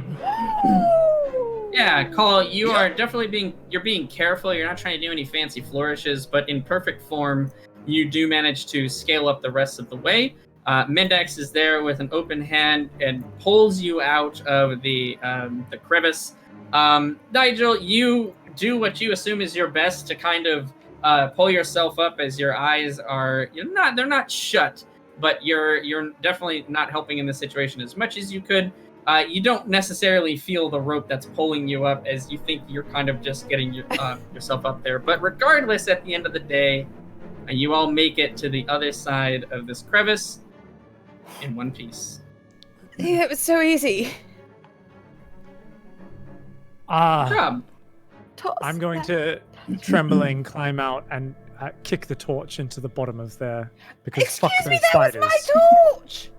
I've got One of them spare. still climb up the sides, and now we're up, and now they're going to be chasing us Ah! out! God damn it, Nigel! Roll for initiative. Let's go. No. You kick the torch into the Taking your torch! the pit, essentially, and quickly it's just engulfed in darkness as it gets trampled underneath the spiders. I want to give each of you a crisp high five. That was a good job. I'll take the high fives, and then I'm throwing my arms around them and hugging them. So happy that they're not dead. Sorry about the bad throw, Nigel. I think next time I'll just jump. I weigh a little more than Goop. Oh, I know. You don't have to tell me how much you weigh. I felt it. The jerky. Yes, you all hug and embrace and fall to the floor as a couple of you stare death in the face multiple times today, and you feel emotionally and physically exhausted. You catch your breath. Griffin, be damned. Goop walks over to your side, Nigel, and just stands there, because that's where you are. And yeah, you guys take several minutes, as much time as you need to, in order to just breathe and relax. Well, I will say that if I didn't rage, I'd probably be dead. And you would too. The rage was smart. Damn, it feels rage good was to be a very barbarian. smart. A birdbarian. Yes. Let's always anchor any safety rope every single time we are ever crossing any large gash, gap, crevice, abyss, chasm, or any other sudden drop. Please. It's always important to strap if you think that you're going to be in danger of going into a gash. Of course. I mean, we trust in Carl's strength, but even he can slip when there is a sudden force, and, one must prepare for all occasions. And, I'm just wondering, Mendax, not to bother you, but you have had a few changes of shoes, and is there any chance you had any spare pants I could borrow? Because after that encounter, there's just a bit of a personal dilemma that I have. Interesting that you should ask. I do actually still have one extra pair of pants here. So yes, I mean, I feel like maybe you should kind of waddle your way into the tree line first, and then I'll go behind the boulder with the rock is anchored and quickly change. Yeah. Okay, I give him my last pair of extra pants. Okay. I'm throwing my other pants away. I'm not going to bring those. No, back. I don't want those. I don't want those. Fair enough. Yes, with a fresh pair of pants on, you guys feel oddly relaxed and happy that you're on the other side of this journey now. Okay. Anything else you'd like to do? Anyone want to jump back and get anything from the cave before we go? Or no? I would like to jump back and forth over the gash 4 times just to show off. No, I'm Just kidding. to show off? All right, 4 dex checks. All right, you guys make your way back to the town in the cover of darkness.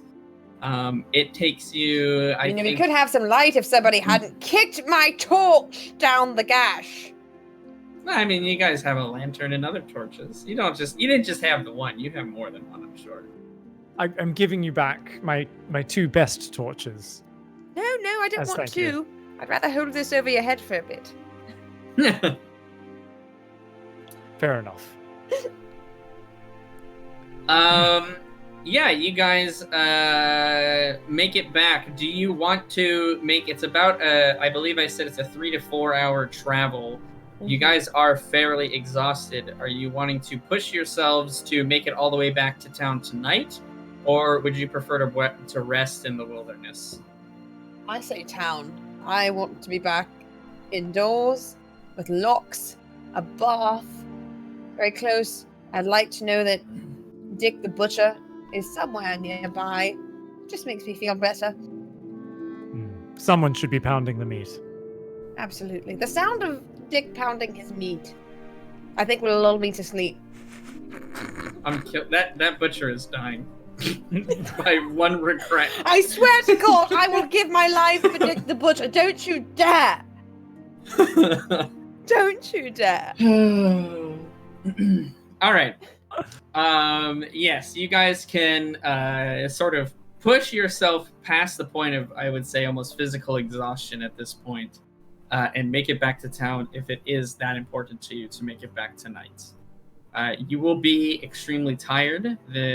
Basically, the entire rest of the next day is going to be devoted to recovering and sleep. And you won't really be able to do any kind of combat should the need arise. And if you do, it will be with penalties. So, just making sure that's what you want to do. Fatigue does set in. There are levels of exhaustion. You guys have gone past a couple of those at this point.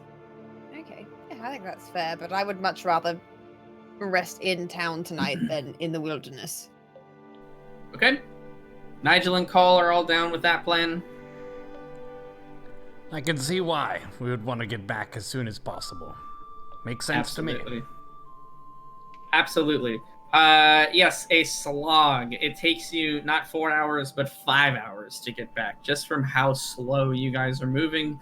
But propelled by some just force of determination and will, you guys are able to make it back to the town. You are upon the verge of collapse at this point. You are extremely exhausted, extremely tired. You're covered in a layer of grime and dust and muck. Though you don't even really notice it at this point. You stumble your way into the tavern as the first light begins to kind of come over the mountain. And the innkeeper is there. He looks at you with very surprised eyes and then just kind of nods and points to the stairs. He doesn't want to bother you. He doesn't want to ask you any questions. It's good enough that you're back. He can ask those questions later. Up the stairs, which are a painful climb, there are rooms available.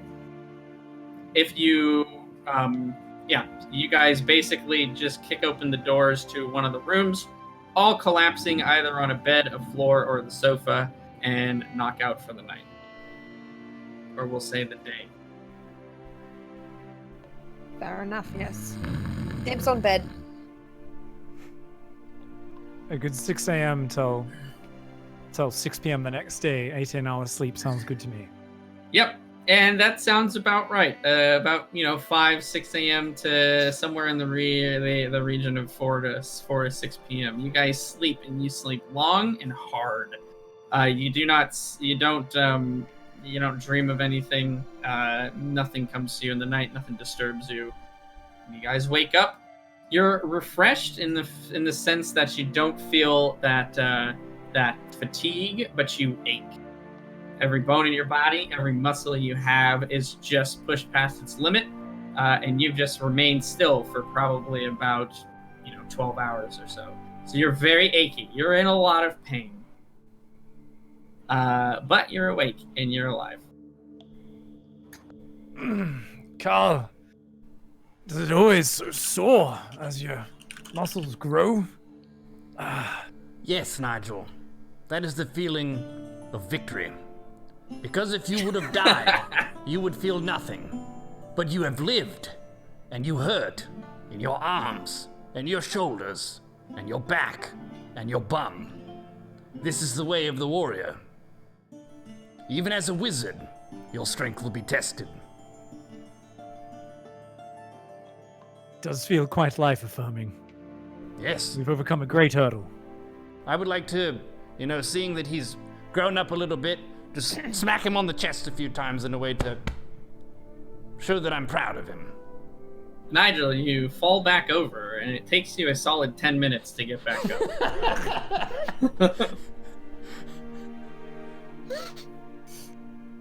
I guess that's the sort of camaraderie I'll have to get used to after almost losing our life together in that gash.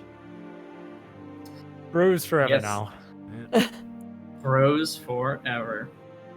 Yeah, you guys are awake and can take as much time as you need to get up, take a I guess a bath is what it would be, not a shower. You will say anyone that wants to heads down the stairs to the tavern, and the most of the town is in there. They heard that you guys came back. I guess the innkeeper spilled the beans, or someone saw you returning into town. And there's an audible cheer and clapping when you guys return. Several hoorays, and they just assume that you guys did it. They don't actually know, but you guys are back and you look like shit, so they're assuming, hey, they got the job done. Oh, we went downstairs while still looking like shit. We didn't take our baths first. I mean, they're not in your rooms. They usually there's like a tub. No, it's like there's a communal yeah, bath. yeah. I mean, I'm not gonna. What do you think this is? This is some 5-star. I'm sorry, kinda... I just thought we were heroes and heroes private bar. It's a pretty I'm modest town. I'm sure that if this town, got heroes like you guys, if there were rooms with private baths in them, you guys would be in At them. least, a basin and a sponge in your room. I don't think that's too much to ask. I mean, if you ask the innkeeper, I'm sure he could probably do it. Okay, no, it's too late now. We've already been seen looking like shit, so might as well just... All right. Did you grow You up look in a like- circus or in a castle, Mendax? You look like heroes, not like shit. You look like I misspoke. You look like heroes. You wear the armor of muck and grime that accompanies a good deed. Well done, everybody. And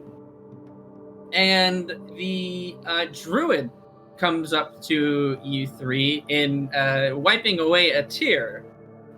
She's overcome with joy and happiness that to see you all three return. And she gives her many, many thanks, very kind of gently shaking each of your hands as she figures you guys are exhausted and in a lot of pain. And she just repeats over and over, "Oh my gosh, I'm just so happy that you guys returned. Is it done? Is it done? Is it over?" Yes. We have found the brood mother deep within the spider cave, past the spider webs and many mushroom-infested spiders and strange, unspeakable things. Into her lair, we found her and slew her and brought back her venom sacs and her mandibles. She'll nod, and she looks visibly relieved. It looks like she really didn't sleep much last night as she was worrying about you three. Do you hand her the venom kind of glands and the mandibles and such? I believe Mendax has those. I have them. I'll hand them to Carl. And Carl, here the venom sacks for you for the druid.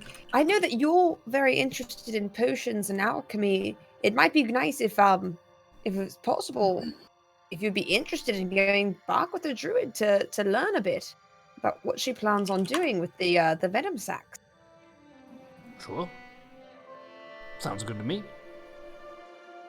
Yeah, she'd be happy to explain what she's doing, and how she kind of is going to be concocting this brew, essentially. Let's see. Well, I lost my train of thought for a second. Druid talking. Thank you. She takes the venom glands from you guys, and each of the townspeople kind of in turn come up to you And some of them are more tactful than others. Some of them are kind of giving you not like hard slaps on the sides of the arms, but very rough pats. These are working folk, and they have working hands, we'll say. So you feel every congratulation, and it aches a little bit more every time. But it makes you happy to see how much you've affected this town and whatnot. So, Call, you are going to leave with the druid. Is that right? Okay. So you accompany the druid to her house. We'll say Peter comes up to you, Mendax. You remember Peter from about 4 sessions ago? He was the one who went out on the excursion but survived and came back. And if you recall, we drank milk together at the bar.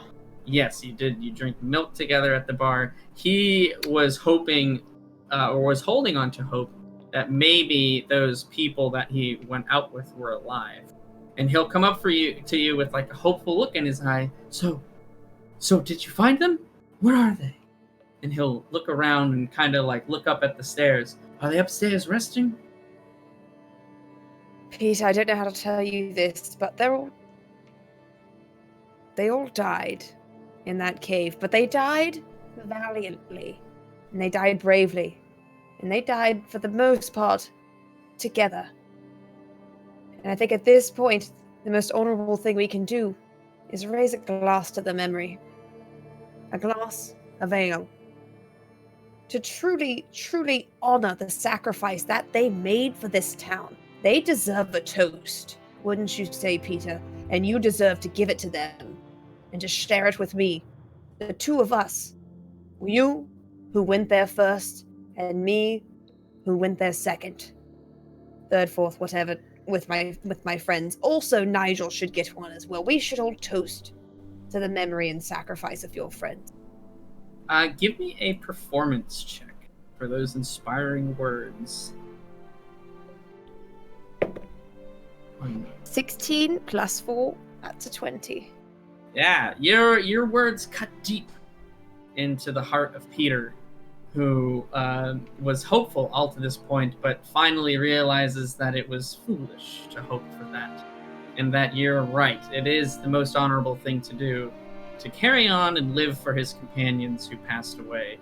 And he'll kind of cover his head in his hands for a moment. You can hear him doing a bit of quiet sobbing. I put one hand on his shoulder just to help steady him, and then also guide him closer to the bar.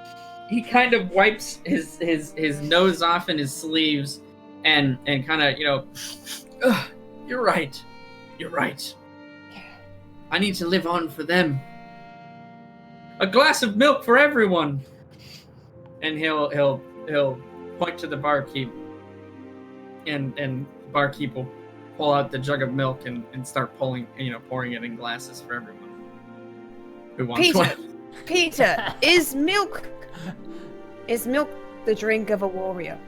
Your friends died the deaths of a warrior, and you would toast with them? Have I left The yet? beverage of a child? If you have something to say, Call will say that you are at the door. I could hear it as I'm walking away. Actually, milk is a very nutritious beverage. There's a lot of value to it for a warrior. It gives you a good bit of calories, calcium, and strength. So it's not a bad beverage. I'll pick up an extra glass and... I will follow you out behind that druid, and I will bird block you so hard. There are glasses of milk, and he, Peter raises a cheers, and he'll put one in your hands, Mendax, as well, and clink and drink deep of victory, a victorious beverage. Thank you for you pour that out on your desk. The most glorious glass of milk that was ever drunk. Yes. I'm definitely going to think twice again before throwing another rope. All right. You guys are safely back. Quest completed as it would be. I think this is a pretty good time for our mid-stream intermission. We will carry on in about 5 minutes or so, guys. Appreciate everyone sticking around, and I think about 5 minutes we'll be back. Thank you for tuning in to Wayfarers, Episode 8.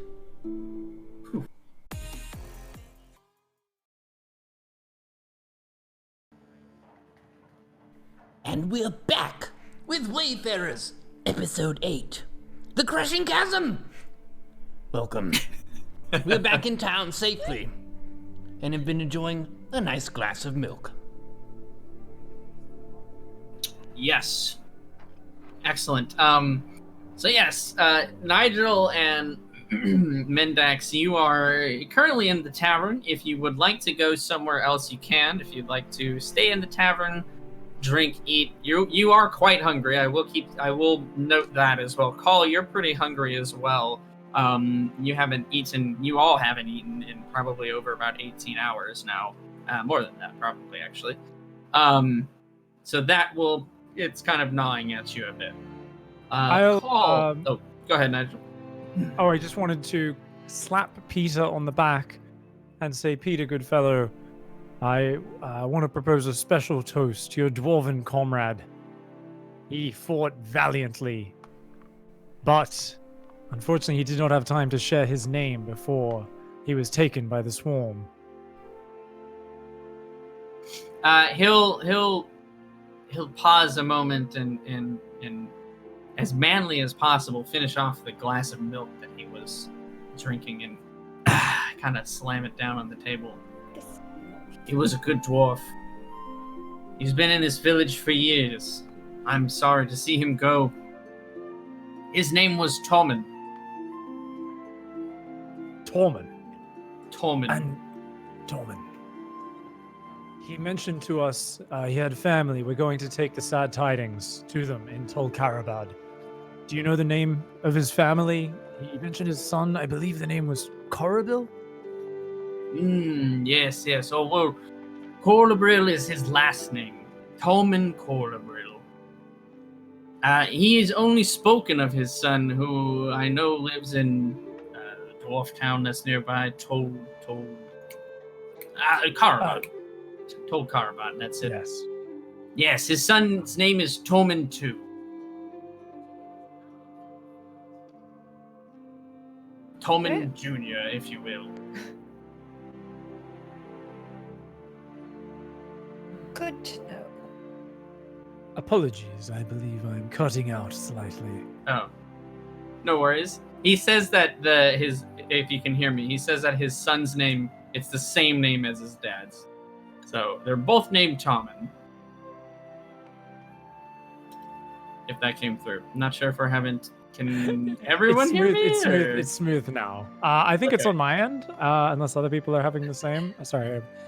Australia is a country known for its high level of internet technology. Technical difficulties. We prepared well for 2020, the year of permanent 400 million people on Zoom calls simultaneously.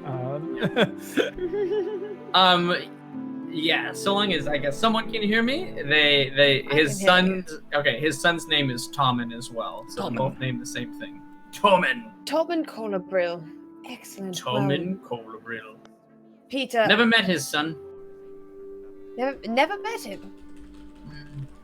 He never made his way down here. As I understand, he works as one of the city guards in Karabad. Oh, interesting. So that's all that Tormund Sr. ever mentioned about just that he worked for the city guards and shared his father's name. Well, what do you want to know?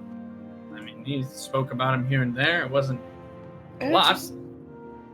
Anything that might help us find him and get to know him. I don't want to show up with the tidings of the sort that we have as complete strangers. I'd like to know about him as much as possible so that we can deliver the news in the softest way. Well, I respect that, but I don't really know much that might help you other than his name. Fair enough. Okay, Peter. I feel like you probably have, reasons to mourn a bit amongst you and your friends who knew your compatriots. So please don't let us keep you I'm going to head over to the bar area and maybe find some sustenance. That's fair. And he'll wave the barkeep over. Another milk.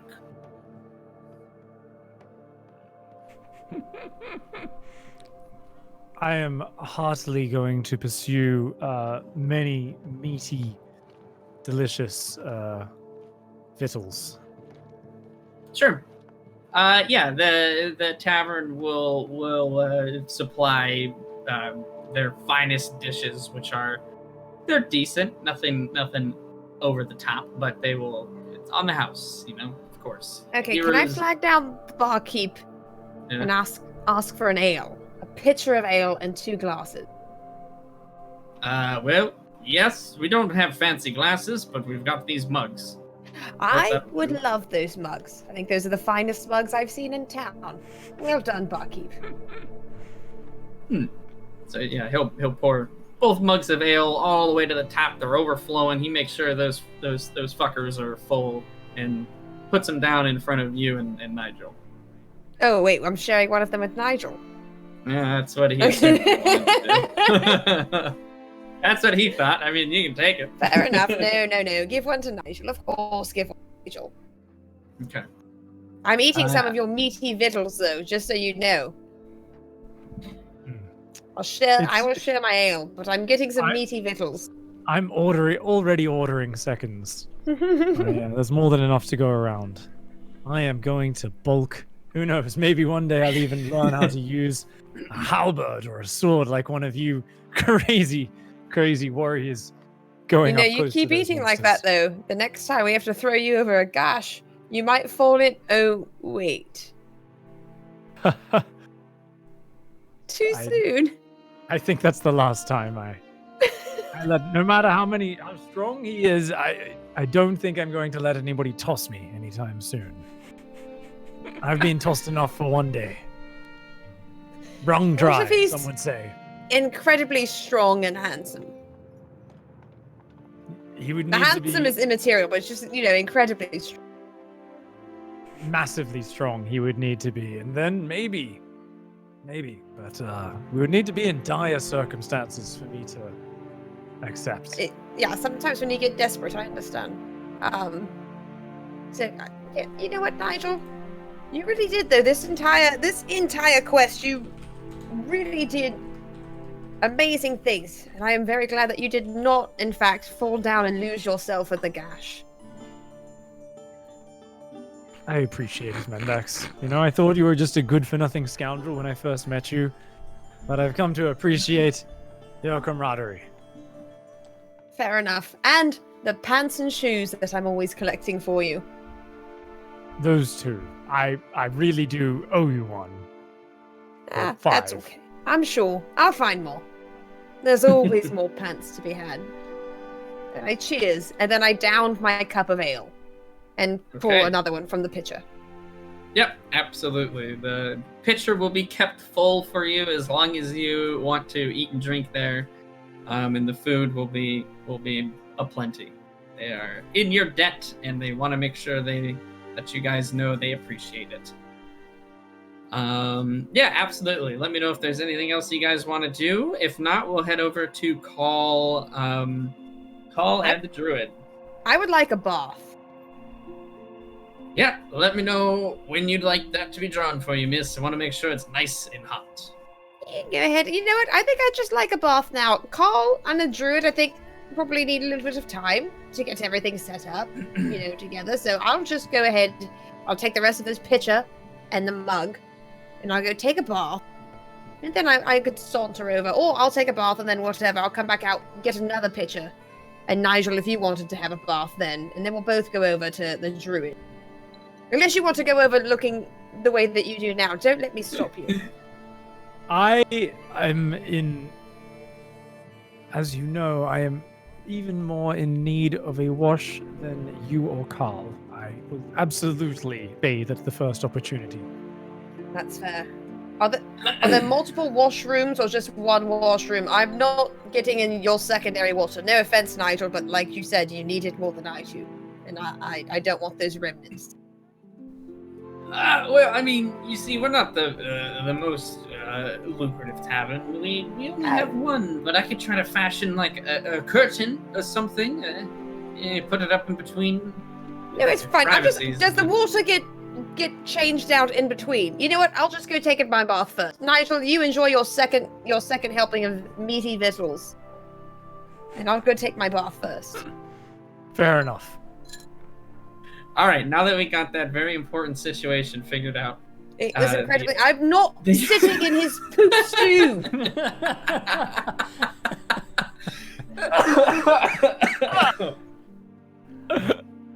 Oh. Noted. Absolutely noted. You know what? All I'm right. not the fanciest, but I have limits. Fair. That's fair. That is a fair assertion here.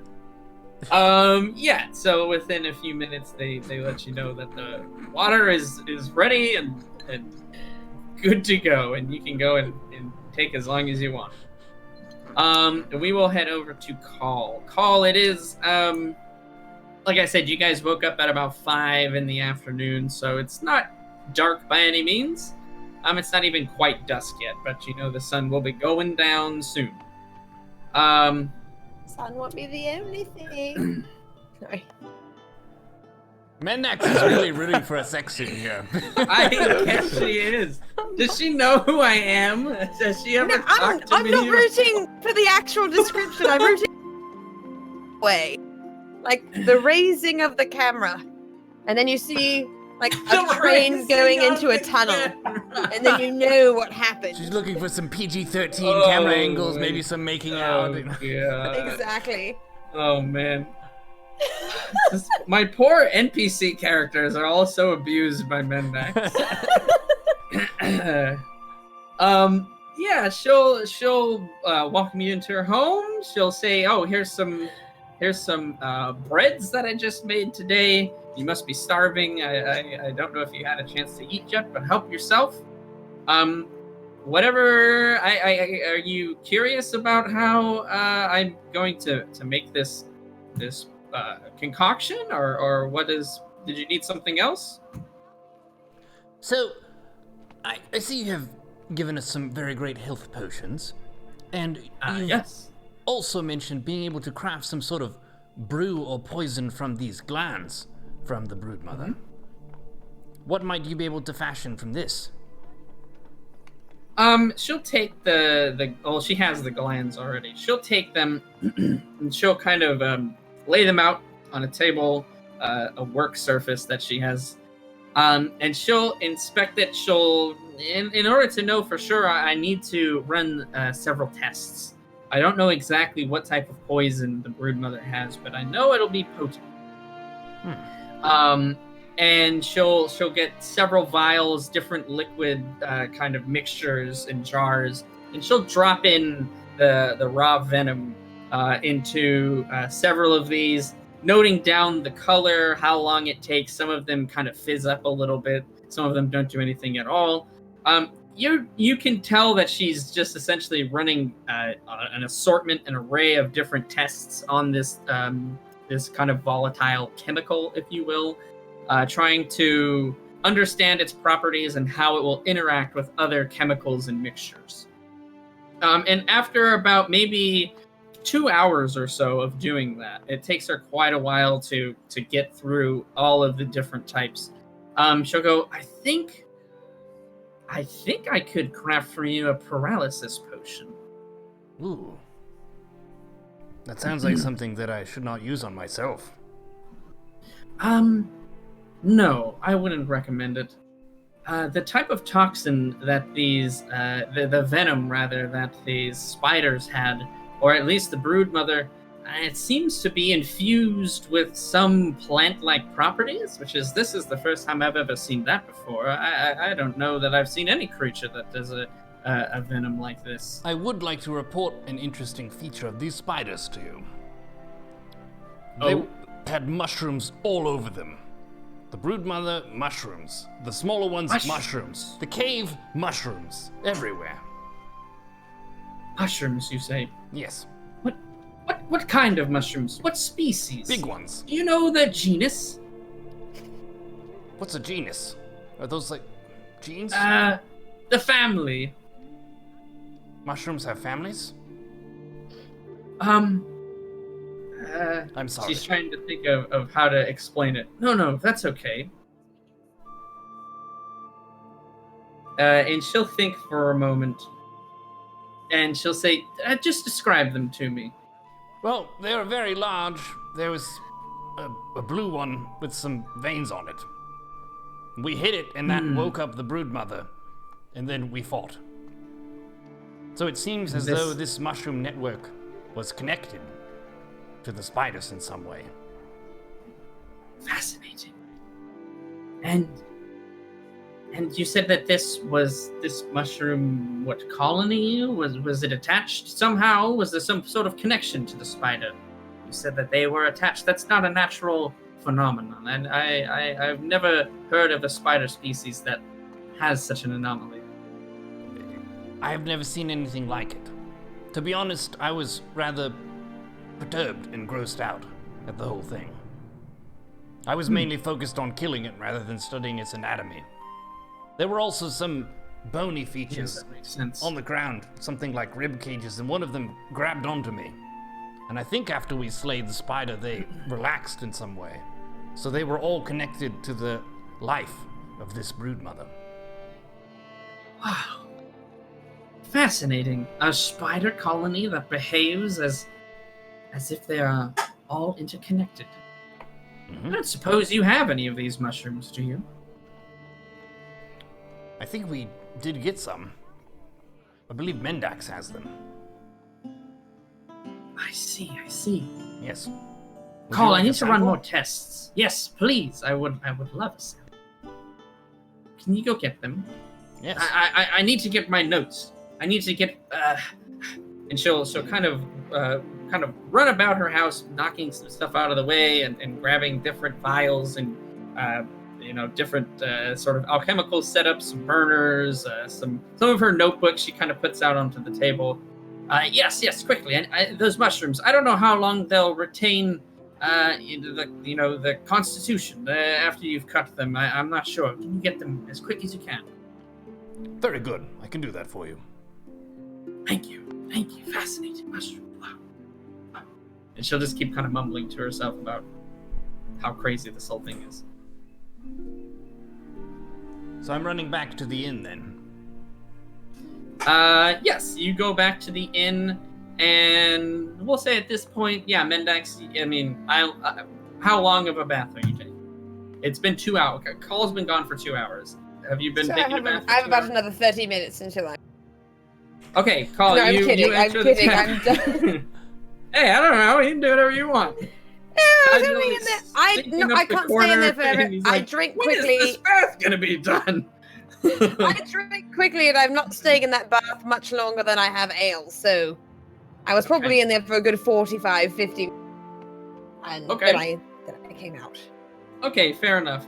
We'll say, Nigel, were you looking to take a particularly long soak, or were you going to... More of a scrub. An efficient scrub. I see. Clinical, even.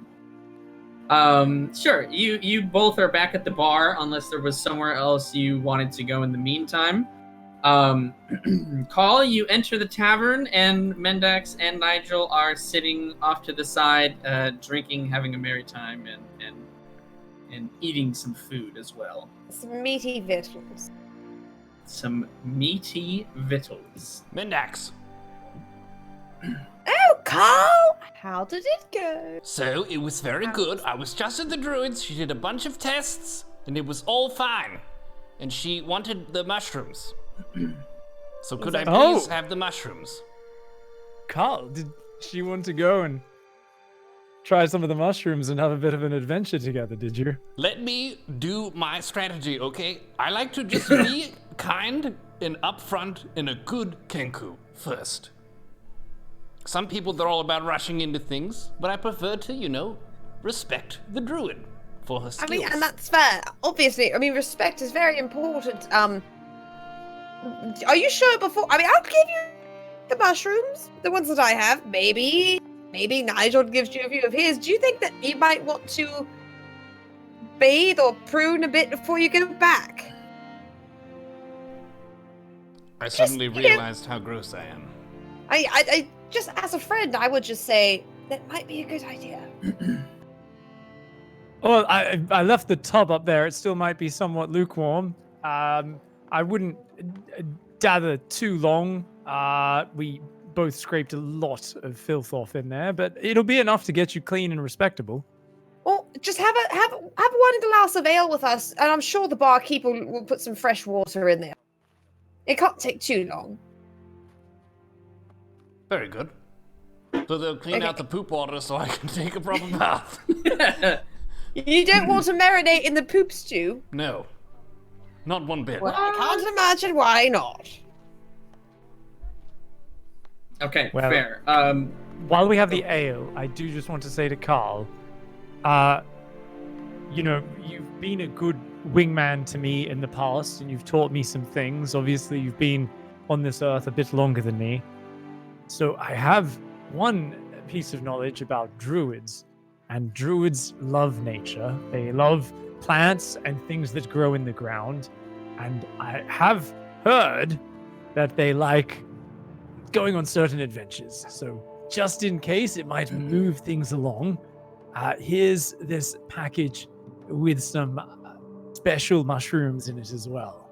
So maybe you guys could have a bit of an adventure together. Are you giving me drugs, Nigel? I mean, technically, he's giving you vegetation.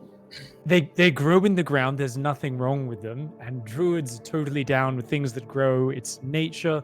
And I'm sure she might be interested in them. They might be her thing. They're locally sourced organic mushrooms. I don't see why she wouldn't want them. Well, she did ask for mushrooms. I can bring more than one kind.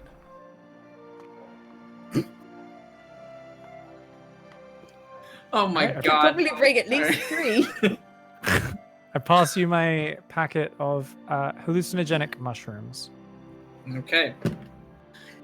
Neuro, you're now possession of contraband, but you have the mushrooms from the spider and the hallucinogenics. The barkeep pours you an ale. You can enjoy it as long as you'd like. He lets you know after a few minutes that the bath water is crystal clear. I would like to bathe now. All right, absolutely, go for it. How long you keeping the druid waiting? Not too long. It doesn't take that long to wash off. Maybe 15 minutes.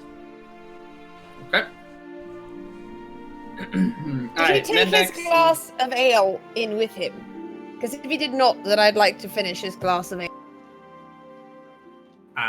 That's up to Cole. I don't know. I didn't finish it. I'm not a huge drinker. Yeah, he definitely enjoyed the milk early, so I figured he probably would. Ale. So I finished his glass of ale. I don't believe in wastefulness. Okay. You down the we'll say half glass of ale that's left. That's like your probably fifth or sixth one at this point. Who's counting? I'm not riding a horse, so whatever. That's true. You are definitely getting to the familiar state of almost trance-like, not alcoholism, but being drunk. It's you almost don't get drunk. You enter like a trance. It's weird. Well sourced. Exactly Well sourced. right. Yes. There you go. Yes. There you go. Call. Yeah, your 15-minute bath makes you feel like a bird again. You know, you're clean and your feathers are pruned, my friend. You head back down to the bar. Your friends are right where you left them, getting further and further trashed. I don't know how much Nigel is drinking, but you do notice Nigel. I don't think. Oh, there you go. The more you drink, the less painful you feel. So there is that. That's right. I know you said your bum was sore. Trust me, this will have no soreness. Does relax you. Okay, Call, let's- are you heading back over to the Druid? Yes. Okay. Oh, I have to give him the. No, wait. Here's the spider shrooms. Spiders don't leave without these. Do you think she'd want spider fingers? I mean, she seemed to be very excited to study all things nature, so why not? I'll give these to you, and you can go ahead and hand her the fingers, Very good. just in case. Thank you, Mendax. I would like to pat myself on the back for the phrasing that I intentionally and maturely used for that. Well done. I'm proud of you and your restraint this session. I'm proud of all of you. Okay. Call. You head back to the druid's house. She is still getting all these different glasses and vials and things. Down, she doesn't notice you come back in. No, not lick it. High five. What are you doing?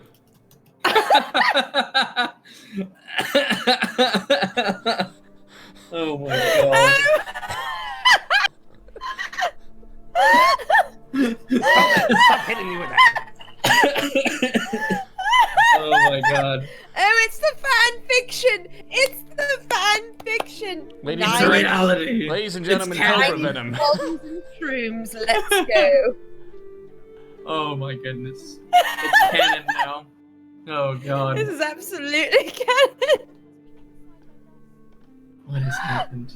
I have lost control of this D&D campaign. Cobra Venom took the wheel. It's out of my He hand. took the I wheel. did nothing. Oh my god. Nigel X call. Oh boy. So about Carl X Oh, Druid. don't lick it. Sorry. Holy smokes. Yes, the druid. The druid? Yeah, the druid. She doesn't really notice you come in. You're gonna. What would you like to do? She's still kind of going through her notes and opening books and writing down different results from the tests that she did on the venom.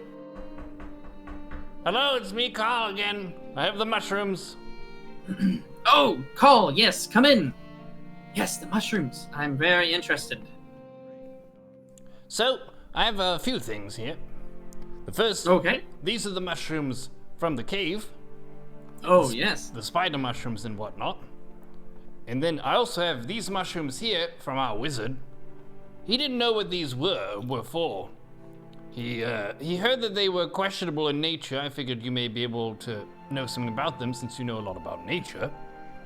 And then in addition, some of the spiders had some human-looking fingers on them. We called them spider fingers. And they were stranger than anything we'd ever seen before. So we figured we would take some back to interpret or test, and you seem to be the person for the job. She'll take the let's say the blue mushrooms and she'll scan them over, kind of oohing and eyeing for the moment that she has them. She'll see the other mushrooms that you offer up in kind of a very shady looking like paper bag kind of situation. And she'll say, "Oh yes, I'm familiar with these. Yeah." And she'll take one and eat it. She'll go, "They're wonderful for your mind. They open you to new horizons. Be careful though; they are quite strong." And she'll look back up again. She almost just is like, "Oh yeah, everyone does that." And then she'll perk her head back up at the spider fingers. What spiders don't have fingers? What do you mean? Do you mean their legs? You know, the parts that they walk on? No, there were fingers on the body of the spider. It looked very wrong and incorrect. They weren't just spider legs or fingers of a spider. These were much smaller on the body of it. And And she'll ask you further questions like, were all of the spiders like this? What did they do? What function did they serve? What purpose? She'll definitely take them from you and start to examine them. She'll cut one of them open and see that it's packed with like this silk, and like just she's fascinated by the stuff that you brought her. It's Christmas for her, essentially. But I assume you'll tell her the essentially whole story of the spider cave and what transpired. Okay. If there is a specific way you would like to tell it, I will allow you to roleplay that however you'd like. If you just want her to have the information, then that's fine too. Could I try some of the mushrooms that she just took a taste of?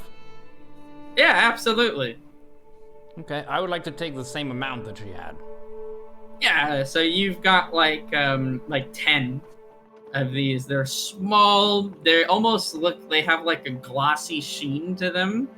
And they look like they've been dried, but there's almost like a coating of wax, almost it looks like, is over each of them. Yeah, you eat one. Go ahead, give me a Constitution save. Natural 20. Yeah, okay, absolutely. You're able to get on top of the essentially the high that these mushrooms give to you. You don't lose control. You don't like pass out or anything like that. You can almost immediately start to feel their effects. Your bird digestive system extremely efficient at sorting out nutrition to the rest of your body, or in this case, drugs. The room, it's where you focus looks the same, but at the peripherals of your vision, you start to see swirls or almost shapes kind of appearing. It's like the pillars or the grass itself you think might be alive for a moment. Then you look over to it and you see that it's just normal. I don't know what your background would be. Call, are you a frequenter of drugs? Or is this your first occasion? No, I mean, I've had potions, and some potions have some weird side effects, so I would say I'm accustomed to strange side effects and altered states of mind, given being in a rage and so on is an altered state of mind. So I wouldn't be too afraid or alarmed, and being in a safe place, I would feel relatively tranquil. Okay. Yeah, you try almost every potion that you find. So there have definitely been some of those that have been very bad trips. There have been some of those that have been pretty awesome. So you recognize this, you feel content, you feel happy, you feel loose, your mind feels like it's open and that everything is good in the world. She is not really paying attention. You can tell that you've actually probably been standing there for what is probably about like 20 minutes after you ate that first mushroom. She's been talking the whole time, writing things down. She's now moved on to the venom glands. She is way more accustomed to these mushrooms than you are. She probably, has consumed this like a smoker consumes cigarettes. So she just uses this as like, oh yeah, this is just, I have oodles of them. She is currently cutting up the venom gland and has placed it inside of almost like a press, and she's kind of like cranking this wheel, and you see this like green, black, and yellow kind of start to ooze out from the sides and drip into this glass, almost really large like petri dish that's underneath. Again, this is you're kind of phasing in and out of paying attention. You're not out of control, but you can definitely tell your faculties have been affected. You're still holding out the mushrooms in your hand, and you realize that, and you're like, oh, shit, okay. You kind of pull back so that you don't look like an idiot. Tal the Kenku brings a pack of the special mushrooms, interesting mushrooms. Chilling with the druid. I'm having a good time. It's nice to be back in a safe place and not being in the bottom of a chasm. Yeah. Do you go for another mushroom? I feel pretty affected presently. If I'm already struggling to listen to the druid, I would think that would create a problem. We'll say that your judgment is not the most sound it's ever been. Go ahead and roll me a wisdom save to see if you think this is a great idea or a terrible one. 10. Oh, you think another mushroom sounds pretty good. Nice druid. Do you think it would be safe for me to have another mushroom? She kind of looks up for a moment and walks over to you, and she'll like pull your eyes open a little bit and look in at your like your irises, your pupils essentially, and she'll go, yeah, whatever, and she'll walk back over and continue chopping up and essentially straining out all of this venom. No, You don't get the sense that it's going to kill you or anything like that. It's not going to have any lasting effects. Okay, well then I'll have another. All right, let's do another Constitution save.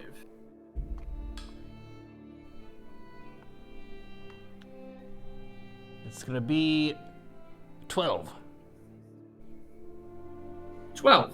Okay, you're not handling this as well as the first one. Not to say that it has gone into a bad side, but those sort of peripheral swirls and creatures that are almost appearing out of these inanimate objects start kind of flooding more towards your vision. The center of your focus is no longer safe from these illusions, we'll call them, these hallucinations. As your world becomes kind of consumed with this everything seems extremely vibrant. Every sound you hear is magnified. You hear glass clinging together, and you really focus in on it for a second as you feel like you can almost see sound moving through the air. It's a very crazy experience.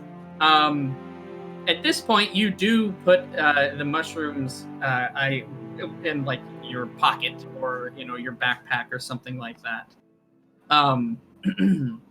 What do you want to do? You are still in enough control in the moment that you can make some very basic decisions. Does your room normally swirl around? You'll see, and she's kind of in your vision, kind of rocking a little bit back and forth, even though her feet don't look like they're moving at all.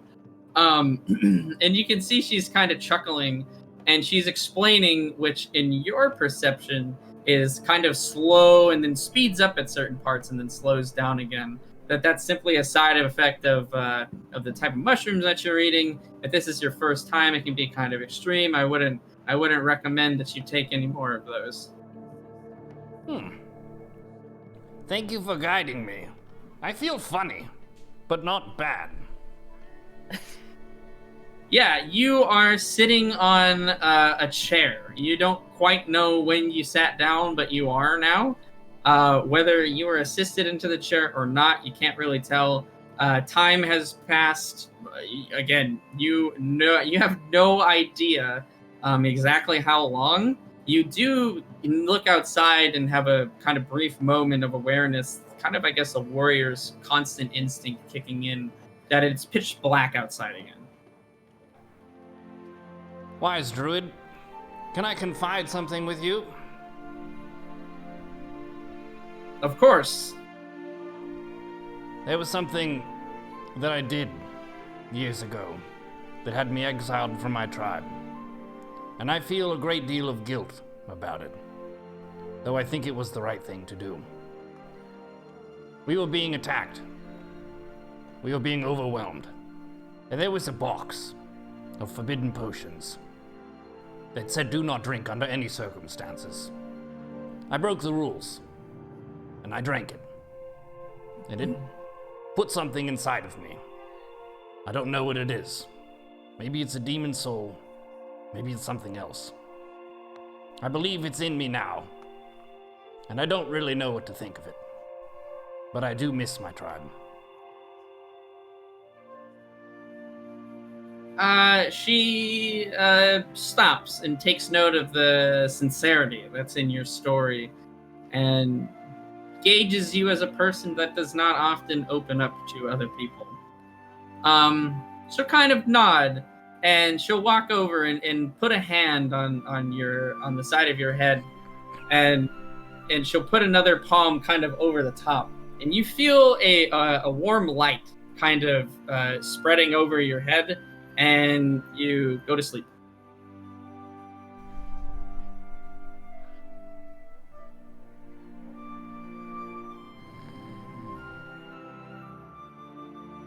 It's a peaceful sleep. You have dreams of your family, of your friends. You have dreams of your village again before you left and did this forbidden task. Yeah. Nothing disturbs you in the night that you're aware of. You sleep through everything. You wake up and you're in a spare bedroom of what you can tell is the druid's house from the smell of all of the flowers and different herbs. Well, what happened? Did I pass out? You can hear shuffling from the main room again, this familiar kind of clinking of glass and such. And you stir from the bed. You can tell that you are affected still. The swirling images they're not completely gone, but they are certainly much less noticeable now. Whether your body has acclimated to the situation or whether you've been asleep for long enough, you're not quite sure. You do see that it is light outside, but it is a morning kind of dawn. It's not a midday. You head out to the main room. You can see that she's still poring over all of these books and notes, and there are several vials that have been kind of pushed to the side, blackened from fire, and you see several candles that were lit that are basically have been extinguished on their own, as in they've burnt all the way down. So you don't think she's gone to sleep. Although she does have a different change of clothes on. Good morning. Good morning. I hope you slept well. I did. I'm sorry if I passed out. I still feel a little different, but not too bad. That's quite all right. Thank you for listening You had a long to my journey. tale. Of course, Carl. Anytime. I'm glad that you find yourself in the company of such great friends. I feel that you're going to do great things in this world. Call it an instinct. I'm very honored to travel with them, and I have come to accept that my path is very different than that of my family, and there's nothing I can do to change that. Well, we each have our own path to follow, and some people are too scared to walk out their front door and take it. I'm glad to see that the world has heroes like you three. Have you made any progress on the, sorry, I'm still kind of woozy. On the glands and the mushrooms and such. What have you found through the night? Yes, actually. Just finished, in fact. And she'll pull out a very, very, very small vial of almost like, again, a very similar electric blue liquid. It's not cloudy, you can see through it, but it is almost looks like it's been dyed with some kind of stain. She'll say all of that venom, all of those mushrooms distilled down to this single vial. Potent stuff you've got here. Be careful. What does it do? And she'll hand it to you. It has a stopper that's in it, and you can hold it up, take a look at it. Well, like I said, Paralysis Potion. This will knock out I would say any regular type of creature, so long as they have, regular anatomy, digestive system, all of that, so long as their blood works the same way that yours and mine does. If they ingest this, if they get stabbed by this. If this enters their system in any way, I surmise you could knock them out for about 12 hours. Wow, At least. it's rather strong. I'll be sure to Yes. exercise extreme caution. And Yes. what of the fingers? The fingers. Well, when I needed to take a break from working on the potion and the brewing, you know how your eyes get tired sometimes from looking at the same stuff. I whipped these together. I don't know, call them a parting gift. And she'll hand you a pair of gloves. And you can tell that the fingers of the gloves, you only had 8, so Mendax only brought back 8. They've sort of been patchwork together, but they're where your fingers go. And she said these are special, we'll say.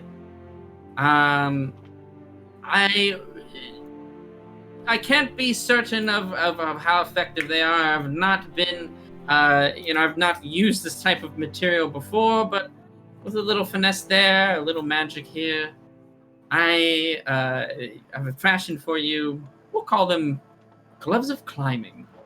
I think that fits rather well. Well, if there's anything I've learned on this journey, is that climbing is the most important skill you can have when you're up against a cliff face.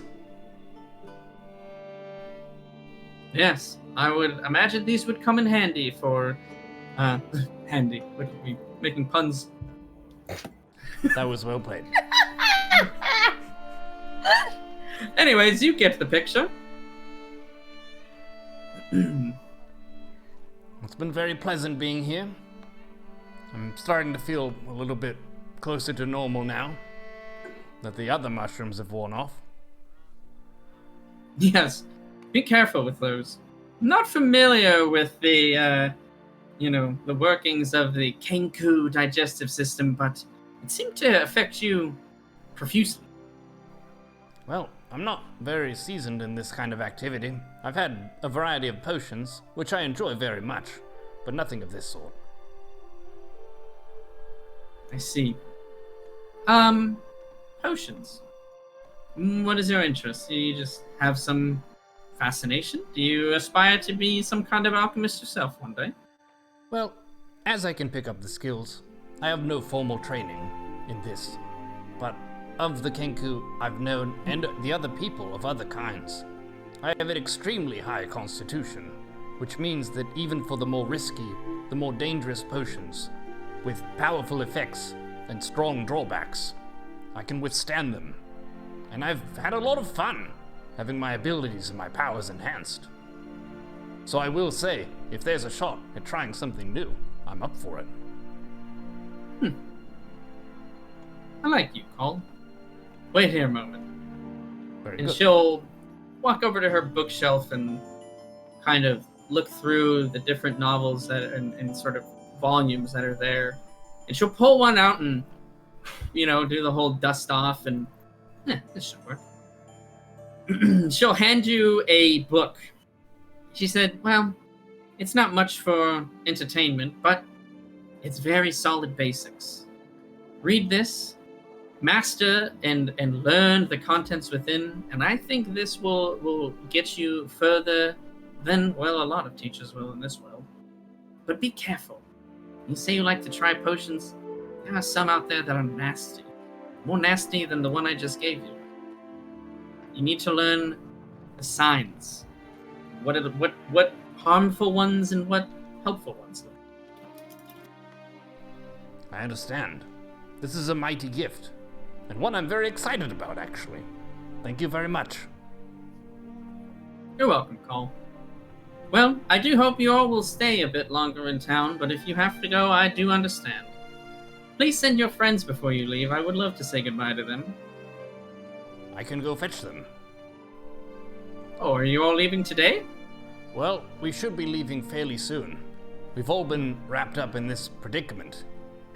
There's these magical rings that are stuck on our fingers, and we can't get them off. Oh. We've heard that in Tol Karaban, there's someone who can tell us more about this. See, rings are a bit out of my forte, we'll say. I can do minor enchantments, minor sort of, tricks here and there. I'm afraid I don't have much to offer you in way of information about those rings, though. I hope that whoever you look for in Tol Karabad can help you. You've been most helpful and most hospitable. I'm very thankful. Of course. Anything I can do to help, and I do hope you'll return again one day. Take it easy on those mushrooms, though. I will. And I'll be sure to hide them from the authorities. Yes, authorities. And if you have nothing really else to say, she'll just kind of, she'll walk you to the door. I would like to give a sort of knowing nod that she has seen more of me than most people have, and that means a lot to Carl. And she will return in kind. Some soul connecting was done under the influence of drugs. Just how it's supposed to be. Yeah, so you find yourself in possession of 3 new items. We'll call it the basics of alchemy. You and the leaf that you can use to sort of self-teach yourself. It won't be as fast as if you have a person instructing you, but while you're on your journey, while you're on your travels, if you find yourself with some downtime and no apt teacher, or you can't afford a teacher, this will be able to progress your skills, up to a certain point. And gloves of climbing, you can imagine what those do. You don't know exactly the effects of them, but you figure you slip those puppies on, and you won't have any sort of issue needing to, climb up the sides of like sheer cliffs again.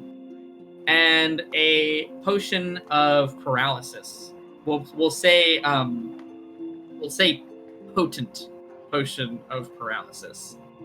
The triple entendre. Ooh. Do I know about how many charges it is? It's a very small vial. But we'll say that before you leave, she says it's probably good for 1, maybe 2 if you're only doing this on 2 small creatures. So gnomes or halflings, 2 charges. Regular sized humans and tieflings, kenkus, 1.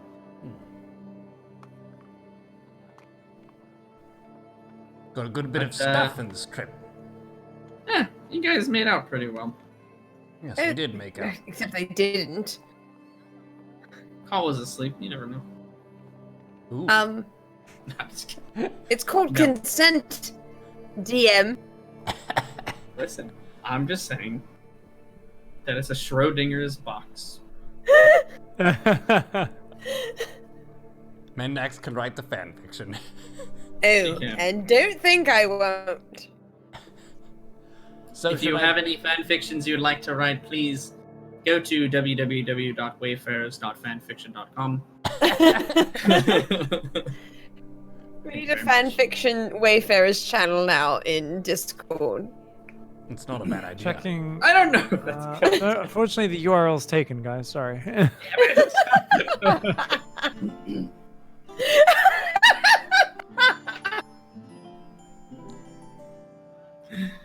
Yeah, there you go. Giving the Hit people what they want. random88@gmail.com. Cobra Venom. Giving the people what they want.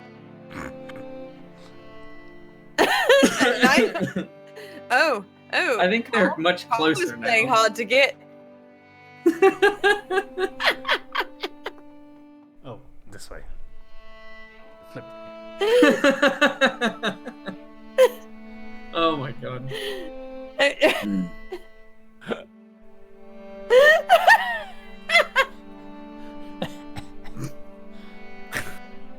It's like Spider-Man! They just got down. That's what the spider fingers were for. Oh. There you go. Everything has a use. Perfect.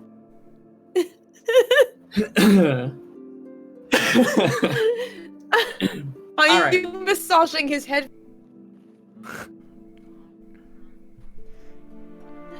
So now. Wait, is it morning for all of us, or is it when Nigel and I were drunk and said goodbye to Carl?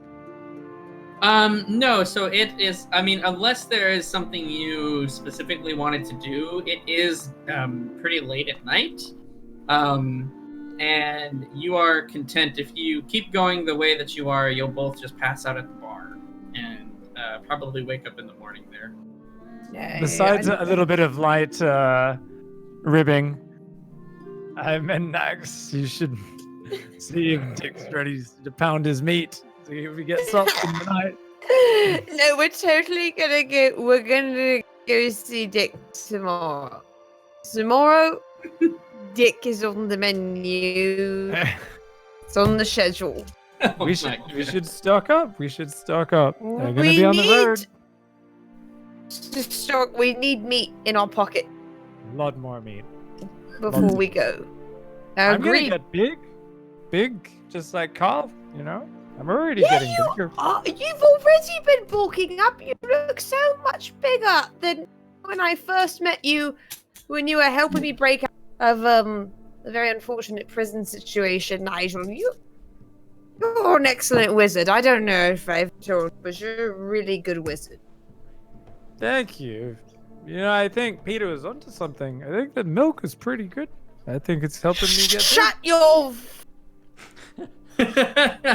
Don't even say that again. big. Well, I mean, no, actually, if it's fermented milk, it's actually not that bad. That I've had sounds some like fun fermented goat's juice. milk, and let me tell you, fermented goat's milk, that's a party. Okay, you both pass out at the bar before this conversation gets any more weird. We're going for realism here, all right? That's true. You guys are We are dedicated met characters. role players. That's the actual level of discourse that Mendax and Nigel have when we're a few ales deep, okay? Me about 2, her about 12, but... Enough to open up the conversation for sure. Yes, you guys awaken. Both of you roll Constitution saves. I've got this. Easy peasy. 5. Mine is a 19, but plus... Is it a saving throw? So plus Yes. Constitution saving throw. 22 then. Okay, 22 and a 5. Yeah, Mendax, you're feeling just fine. You feel great, refreshed. Best night of sleep you've had in a while. Nigel, you have a very familiar feeling from the first time you started drinking. You feel not sloshed, but definitely sluggish. The light hurts, sound hurts, moving around hurts. A little bit queasy. You kind of have to take it easy that you're not moving around too quickly. How is this fair, Mendax? You drink 6 times as much as me, and somehow I'm 6 times as fucked up as you ever are. How is the world even fair? Nigel, if you learn anything from being outside of the tower, it should be that the world is not fair. Really not. It's not fair at all. I've been drinking a lot more for a lot longer. It's like exercise. You have to work your way up to it. You know. I was in the theater. This is what we do. You'll get there one day. Trust me. Hang out with me. We'll get you there. Ugh. Fair enough. Would you like some milk? I've been told that's a good, simple drink for people. The thought of drinking or eating anything makes me feel sick. Fair enough.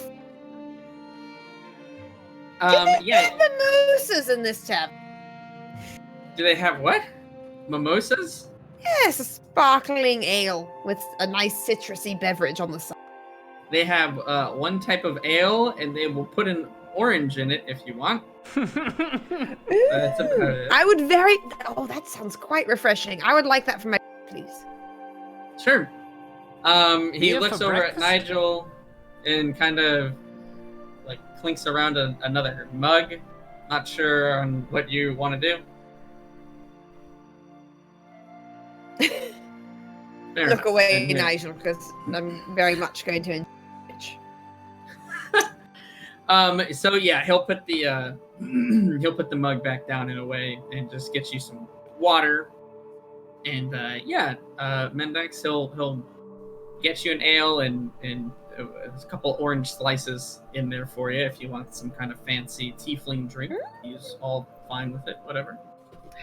Call, you are you heading back to the tavern? Where are you heading to? Mm-hmm. Okay, you enter the tavern.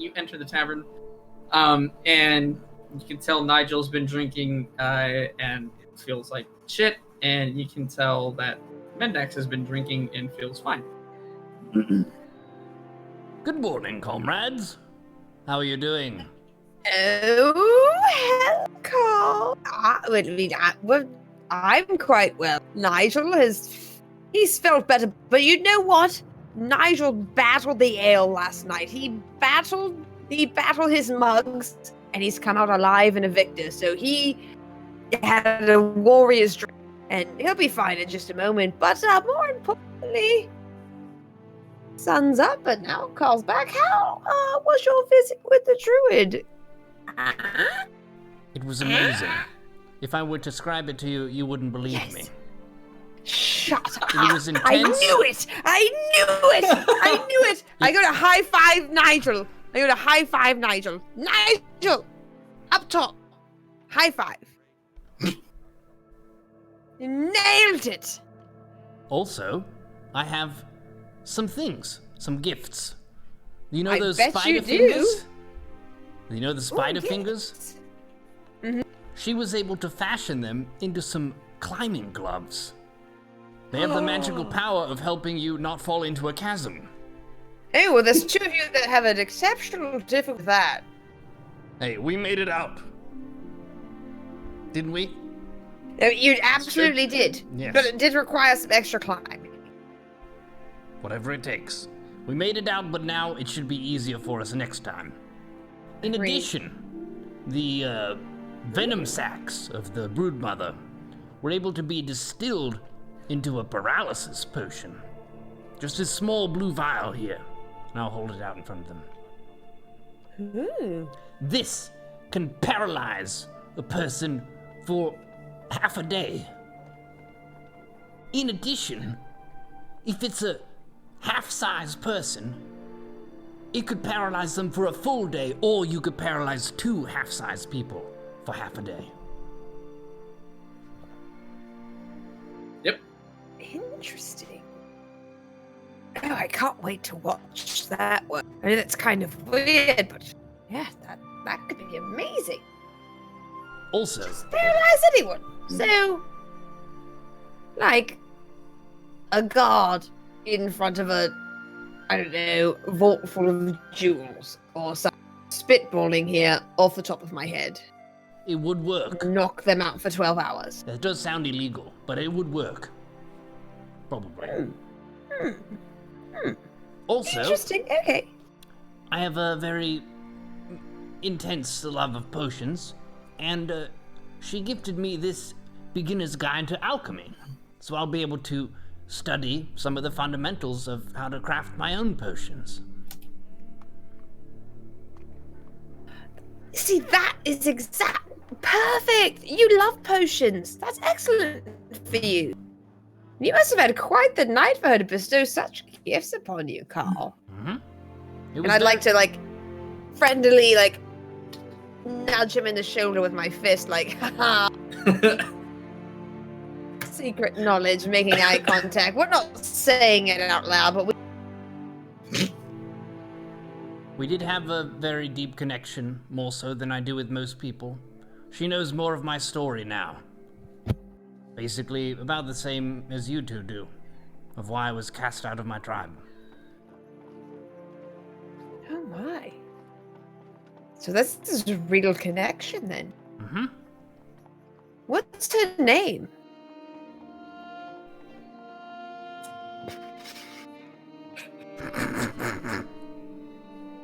Who wrote it down? Did someone write it down? I did. I have it, but I'm not telling you. I will say I addressed her respectfully every time without using her name. Just That so is we're a clear. low blow, Mendax. That is a low blow. You will be remembered for this. That is a low blow. Yikes.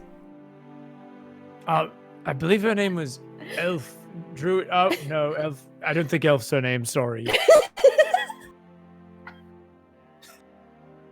Wow. I keep a rather Friends, detailed journal, but perhaps I am noticing some. I always thought all people were equal, but I guess I do have a tendency to see the race rather than the person sometimes, since I Wow. 6 different entries just called her Wow, Elf Druid. Nigel. I'm sorry, I normally I'm much more Wow, personal than Nigel. that. I didn't get the dwarf's name either. Is it all non-humans? I'm not sure. I remember you two's names, and you both are very different. You people. don't remember Tommen? I Tommen didn't. the Senior and his son Tommen Jr. After Peter reminded us, yes, of course, Tommen, yes. You Can know I we say can all something? agree on. Can I say Sure. something? A name Absolutely. is given to a small child before they know which way is left and which way is right. But who we are as people is defined by our deeds, by our words, by our bonds, and by our story. You can understand someone very deeply. Their name is just a label. But well played, Mendax. It was a nice job.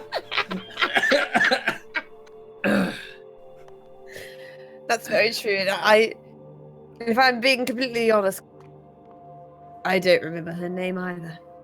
So, same boat you and I, except I have zero connection with her. But I can see that you're a bit changed from your night with the druid, and I'm happy for you. I'm glad that you found that connection. Well, I am going Right to on. actually go and make myself a better person and learn the name of this druid. And also find out if, since she's an elf, she knows anything about hot ghost elf babes. I'll see you guys a bit later. I'll Don't go forget with. to get. No, I'm going with you because I want to see this. I want to see how big her smile is after spending the night with Carl. Okay. Yeah, you guys can head over to the druid's house. Oh, before we leave, Carl, did you want to take the Griffin Feathers to get the reward? Did we sort that out, I guys? actually have those. Yeah, Who has those? I think I have the Griffin. Oh, yes, I want those arrows. Where is the goblin? Where is he? The goblin was going to give you money for the griffin's head. The Oh, gnome the was going gnome. to fashion the feathers into arrows. A gnomish woodworker. Fair enough. Okay, you know what? You go, Nigel. I'm depending on you to give me an excellent report on how glowing the druid is when you go over there and talk to her. I am going to go take these feathers to get some excellent arrows made. Indeed. Okay. Okay, Cole, what are you doing? Are you what's your plan? Oh, Are you we hanging can, in the tavern? we can go back to the druid's place. I don't have any business in the tavern. Okay, Call and Nigel will go to the druid, and Mendax will go to the gnome. So, the gnome, you ask around town, people point you. He lives sort of more towards the wooded area where you guys came from. It's not a forest, right? Remember, you guys are in more of like a Badlands type. There are like shrubs and there are kind of half-dead trees, but it's like the best that they can do in order to keep their town repaired and going, and you know, whatever else they need wood planks for and things like that. Yeah, you head over there. You see that the gnome is working. He's kind of sanding down some I don't even know, some planks of wood. He's sanding them down. So what do you want to do? He doesn't notice you come up. I would like to clear my throat a bit loudly so that he hears me and turns around. Yeah, he'll look back at you. Ah, the adventurer returns. What can I do for you? I understand you didn't kill that griffin. That's okay, I guess. Whatever. Hello, no, we did not kill the griffin. We found, without a shadow of a doubt, over the course of our adventure, that the griffin was only acting out because of the massive amount of spiders controlled by the broodmother. So when we took out the broodmother and most of her spider babies, the griffin should just go back to being normal, living the safe, happy life of balance that you already had with it. So we didn't feel the need to kill another innocent creature without actual just cause. But I did find 3 different Griffin Feathers, and I remember you saying that you could fashion these into excellent arrows for me. Griffin Feathers, you say? I do say. Well, yeah, all of that with peaceful creatures and fairness and whatever. Okay, sure, whatever. That's what you and the druid all keep saying. Griffin doesn't bother us anymore. I guess you guys did what you needed to do. Well, let me see the feathers then. Okay. I hand him all 3 of the Griffin Feathers. Yeah, he'll kind of, he'll kind of stack them all 3 together. He'll hold them to, the light. He'll kind of take random measurements from some other tools that he has on his, work belt. He'll kind of inspect, how tough the actual, fibers are on the feather itself.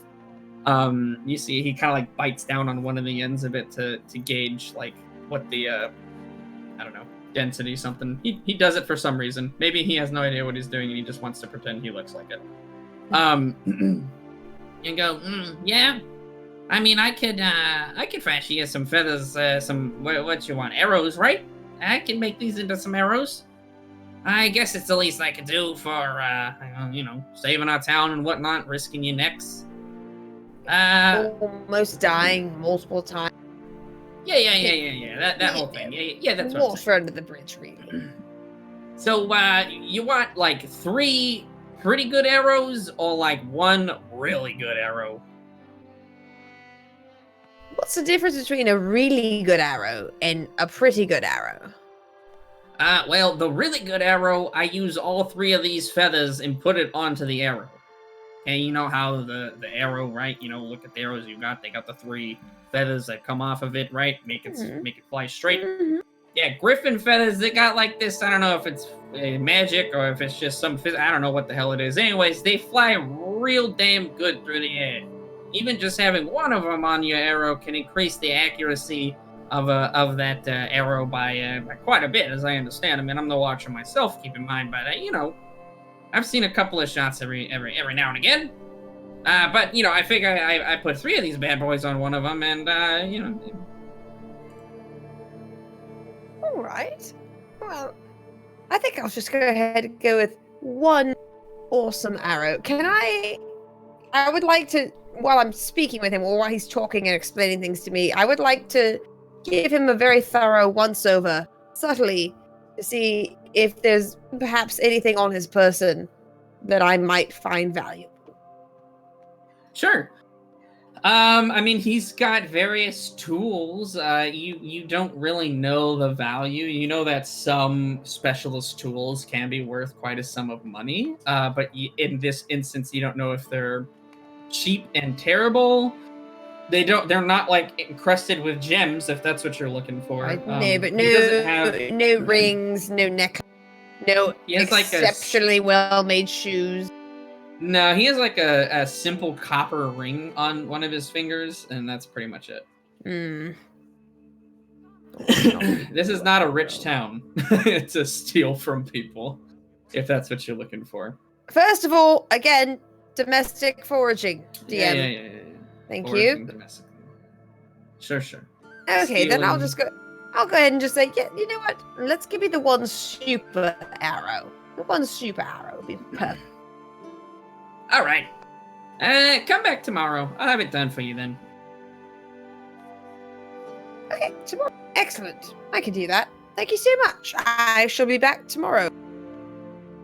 Yep. And I think I'll leave then, and I will go head to the druid's house. Where my compatriots are. Okay. Just Yeah. While you. testing. Yep. Can you guys hear hear Pig? Yeah. Okay, I, good. I Just can. go on. Great. Nice. While you were interacting with the gnome, Nigel and Call made it to the druid's house well before you made it out to there. You guys knock on the door. She answers. Call, Nigel. Good to see you. Nigel, I just want to say thank you again so much for your deeds for this town. It means so much. Why, thank you so much, Wise Druid. I'm sorry, but I'm tired from our journey. Could you remind me of your name, please? No problem. It's a little bit difficult to say in common, but I simple it down to Navilla. Well, thank you so much for your gratitude, Navilla. Your town has been most welcoming.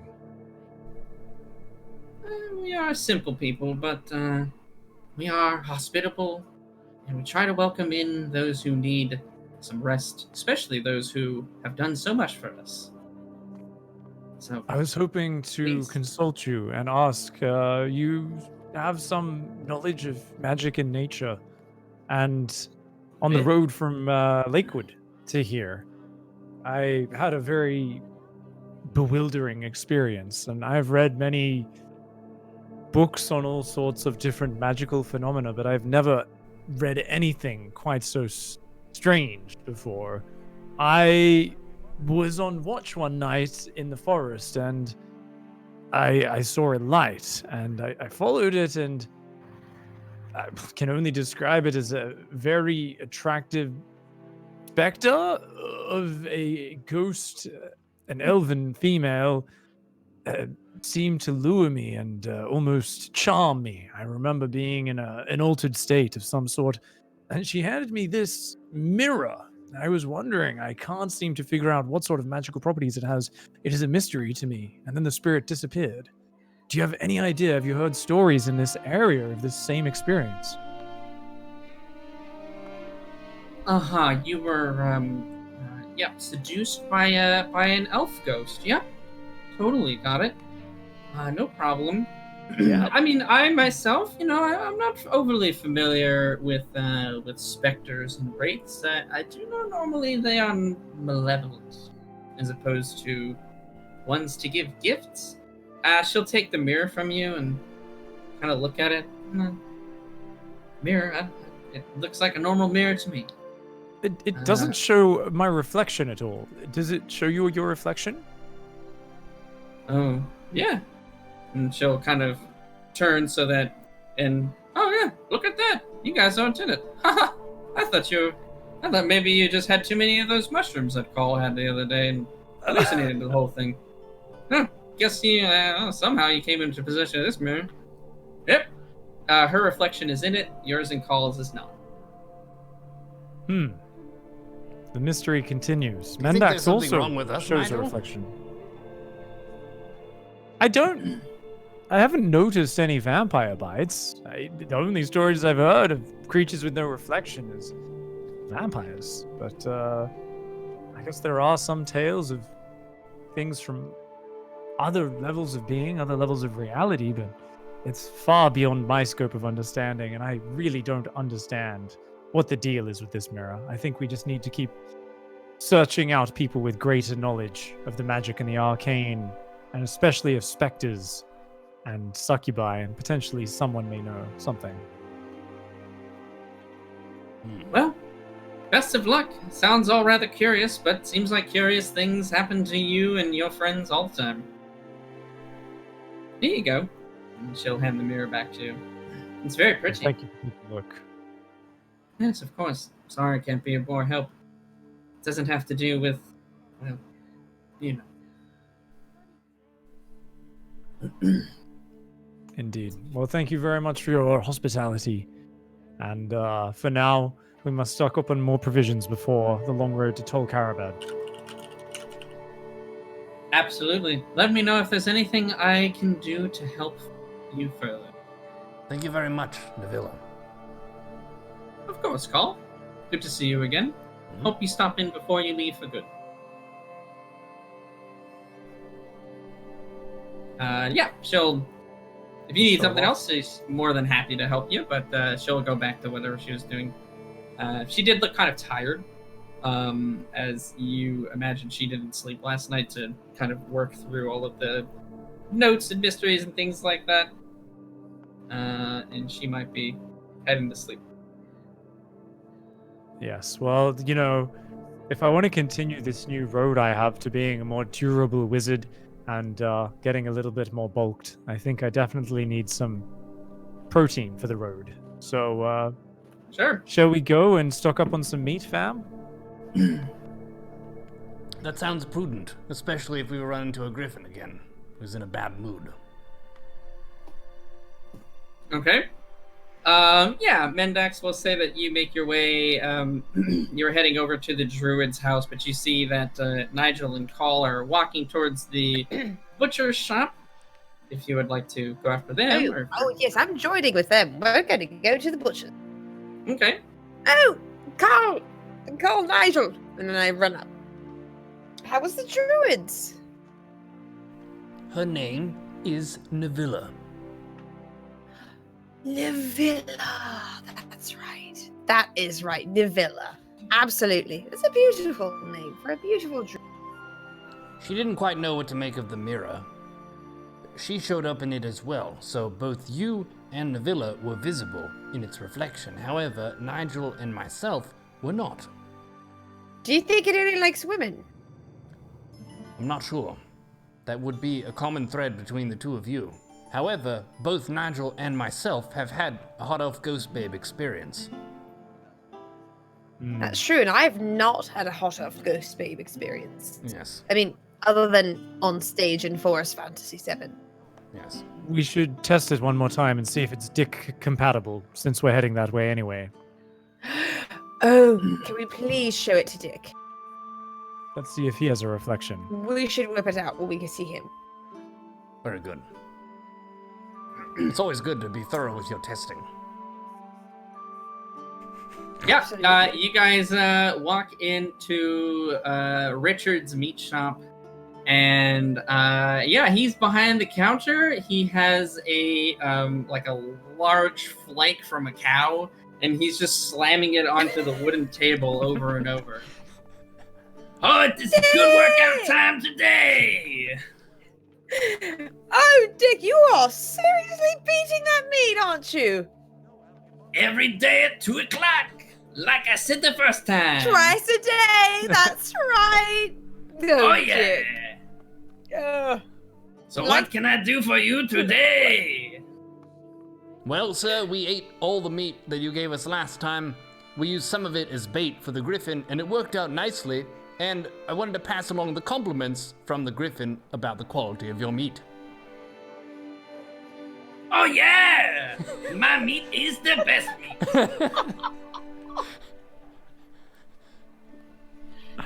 Could we Hey, perhaps Richard. purchase some more meat for you for our next journey? Oh yeah, of course. More than happy to sell to some happy customers. What kind can I get for you? How much dried meat and that which is, of course, treated for long lasting on the road do you have? Long-lasting meat is definitely preferable. Let me check my wares. And he will head to the back room, and he'll kind of like, as if he's listening to like a song in his head, kind of jazz his way back out with a kind of like a crate, and he'll like pop it on the table. Oh, I got all What this. on the table? The His crate, meat. the crate full of dried Oh, meat. the crate on the table. Okay, just making sure. Yep. All right. Here you go. So there's normal cost-efficient provisions, but we're going to go a bit heavier to make sure we have plenty of protein and sustenance for our journey. So let's figure out a rough amount to sustain us. How much to fill our packs with a hefty amount of Richard's meat? Yeah, I mean, you recall a conversation you had with one of the, I think it was either the innkeeper, may have been the goblin, I can't remember which one exactly right now, but that the city of Tol Karabad is like another 4 days, like 4 days of travel down the road. So I mean, you figure if you're gonna do like 0 foraging, 0 hunting, that sort of stuff, you could probably fill everyone's like packs for like 10 gold. He'll sell it to you for like 7 gold, 6 gold, because you guys assisted the town in such a big way. Oh, He is a generous dick. I will My pay. whole the- family is generous, and so am I. And there you go, 6 gold, good sir. And Dick, before we do go, I wanted to see, could you look at this mirror? Do you see your reflection? No! The theory holds. So far, we haven't. So No far, man. No man. Absolutely. Now, I know I don't have any real proficiency in nature. I mean, Carl, I know that you do. If we were in a situation where we had to hunt something and butcher it, would any of us know how to pound that meat? Or, since we're here, could we ask Richard, our friend Richard, to show us how he pounds his meat so that we might know how to do so in the future should it become necessary? So ask him that question. Richard, Oh. Dick, friend Yes. Dick, would it be possible for you to show us how you pound your meat, just in case we ever have to go hunting in the forest and we have needs to butcher our own protein? Can you show us the most efficient way to pound our meat? Well, of course I can. Anything for some friends. And then he will he'll grab like a couple of like stakes from some kind of hooks and racks that he has, and he'll put 3 of them down. Everybody grab on, and you just go like this. And he kind of like does this like, it almost looks like, have you ever seen somebody like try to make like pasta dough where they like just like like this really crazy intricate movement? Yeah, kind of like that. Ba-da-ba-da-ba-da-ba-da-ba. Like that? Oh, So we're all he's got pounding it. the meat now. Ba-da-ba-da-ba-da-ba-da-ba. Yeah, you give it a try. Okay, Better. Oh, Better. yeah. Okay, that's pretty good. slap. No, Ba-da-ba-da-ba-da-ba-da-ba. no, I don't think I'm That guy has got it. Wait, I one tell more you time. what. No, one more time. Yeah. Watch him. He's got it. Ba-da-ba-da-ba-da-ba-da-ba. Yeah. Just like that. He's got it. Okay, well, if we come across any meat in the forest, then I think we know who's going to be for sure. He is Carl's a born got that on match. lock. Yeah. I'm The useless. Kenku, the barbarian, beats the meat. He beats the meat. Dick, you are such an excellent friend. You are just a gift that keeps on giving, over and over. Aw, that is such a nice thing to say. Thank you for doing business with us, sir. We have to go far away to the land of Tol Karabad. Oh, it is very hot over there. Have fun. Thank you. Bye. Can I make a very long, lingering bit of eye contact with Richard as I leave the butcher shop, and then wink at him? Richard is confused. Bye-bye, nice lady. That was a moment they had. Yeah, we had Yeah. a moment, a definite moment. All right. I'm going to shut the door of the butcher shop behind me, and then I'm going to heavy sigh and stand there for a moment before I follow on behind Carl and Nigel. Sure. You leave the meat shop of Richard Dixon, and you guys have your rations restored. Plenty to go around. -6 gold. If you want to split it, it'd be 2 each. Or if someone Yes, I'll take 2 out of mine. Definitely split. Split that dick. Let's go. Perfect. Share the load. Indeed. All right, so you guys are stocked up on rations. You've got some potions and other fun items. Anything else you guys want to try to do? It is probably a little like early afternoon. You could start today, but you have your arrows, so you should probably... I have my arrow. Yes, I stopped by our little gnome friend, and he is making me an exceptional arrow. But he said it won't be done until tomorrow. Granted, I also don't necessarily believe that he's capable of creating something amazing. So if the two of you are really, gung-ho to leave today, I'm fine with leaving today. But if we could wait one more night, rest up again, that would give Carl one more night with the very fine druid whose name I absolutely remember. The Begins gnome with an N. rushes over. Wait, I finished it early. Here you go.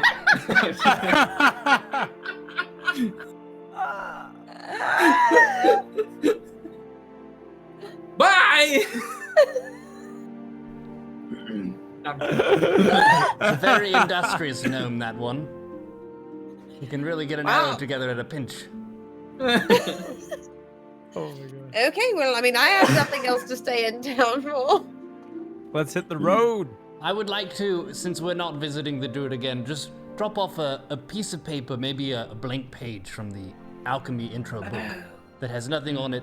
Rip it out and just on it say, "Thank you, signed Carl," and then slide it by the doorstep. Wait, just thank you.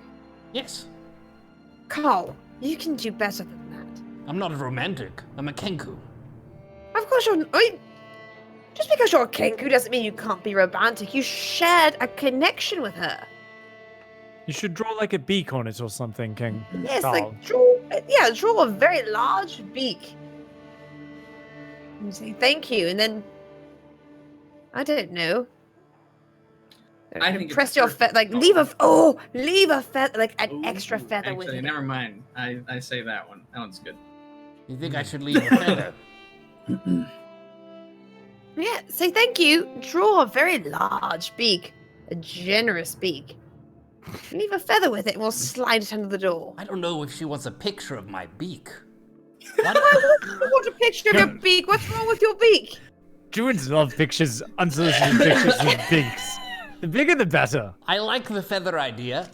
This is my choice, okay? Thank you. Let me just do my thing, all right? I'm gonna say thank you, Carl, and I will put one of my nice feathers there, and then we can be off.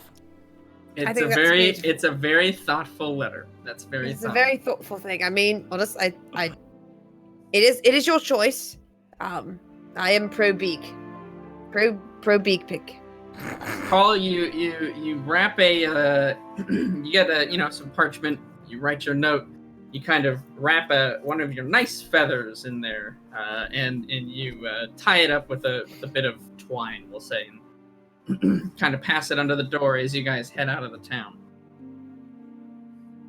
So Mendax, you can put we'll just say arrow of precision in your inventory.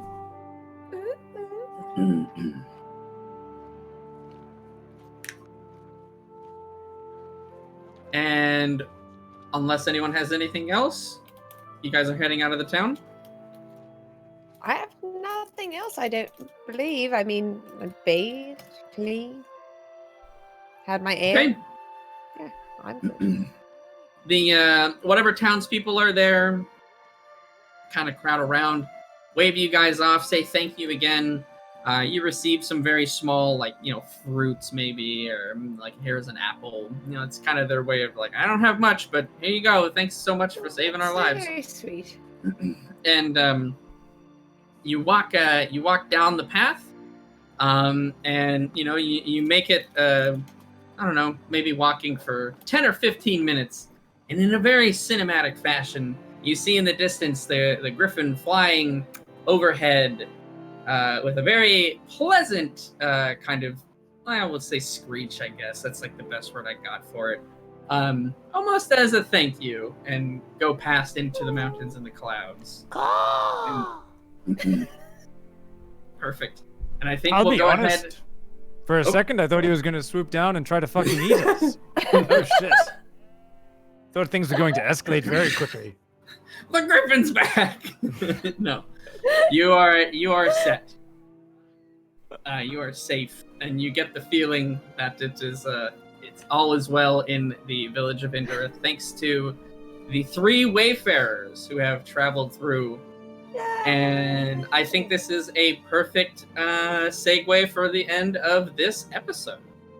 I think we will get on with the path to Tol Karabad next time. But well done, everybody.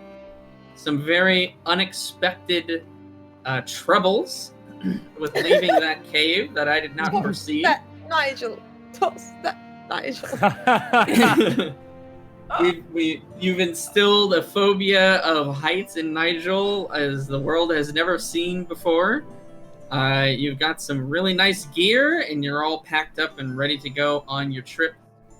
Don't forget, none of you guys brought it up or tried to think about it, I don't think this time, but those rings that you have do have those spider emblems kind of now branded into them. So there's a little bit of investigation that can be done around that. But yeah, besides that, I think that's gonna call it for us. I think anything? Personally, just want to say very proud that more episodes than not, I have had to get or salvage a new piece of clothing from Mendax. So it's fantastic. 2 or 3 pairs of shoes, at least. Is that the first or the second pair of pants? It's the second pair of pants, yes. It's the second pair of pants. It's just great we happen to have a personal wardrobe assistant with us, so thank you, Mendax. I was in the theater, and actors and actresses are never satisfied with their shoes or their costumes, so I always need to have more. It's much appreciated. My dignity respects it and appreciates it. I had an excellent time, and I'm glad that we all survived. Me too. It was looking dicey there for a second. Oh, it was quite dicey. Yeah. I didn't realize the most dangerous thing would be leaving the spider cave. Well, last time we just all jumped over it without issue. Yes. Everyone jumped just fine. This time it was not that way. I had the opposite of the battle trance. It was like rolling 3s and 1s constantly. Oh my gosh. Oh boy. Well, again, guys, I'd like to say thanks for the guys over at Soundtail for providing the awesome backtrack music. So I've been enjoying it quite a bit. I think it adds a lot to these sessions. So yeah, make sure guys go check them out. Go show them some support. We definitely are fans. I think I'm definitely gonna go and support that myself as well. But yeah, guys. It's actually very cool. The music, I've been really enjoying it. We can hear it. We couldn't in the 2 weeks ago, or whatever it was, the first one we did, but it's actually been really nice just being able to hear it as we play. A little bit of background noise, so you know. good. Yeah, I like it. It's really perfect. It seriously is pretty killer, guys. So check it out. Check it out for sure. Ladies and gentlemen, yeah, I mean, our story is not over. It has only just begun. Wayfarers, episode 9. Not next Thursday, but the one after that. Every 2 weeks, we're coming at you with the most amazing Dungeons & Dragons content in the world. Until next time, from me, Carl, Mendax, the Tiefling, Nigel, the Wizard, and Apoptosis, the Goblin King himself, and Cobra Venom, putting us all in a bathtub. Thank you. We'll see you soon. take care, everyone.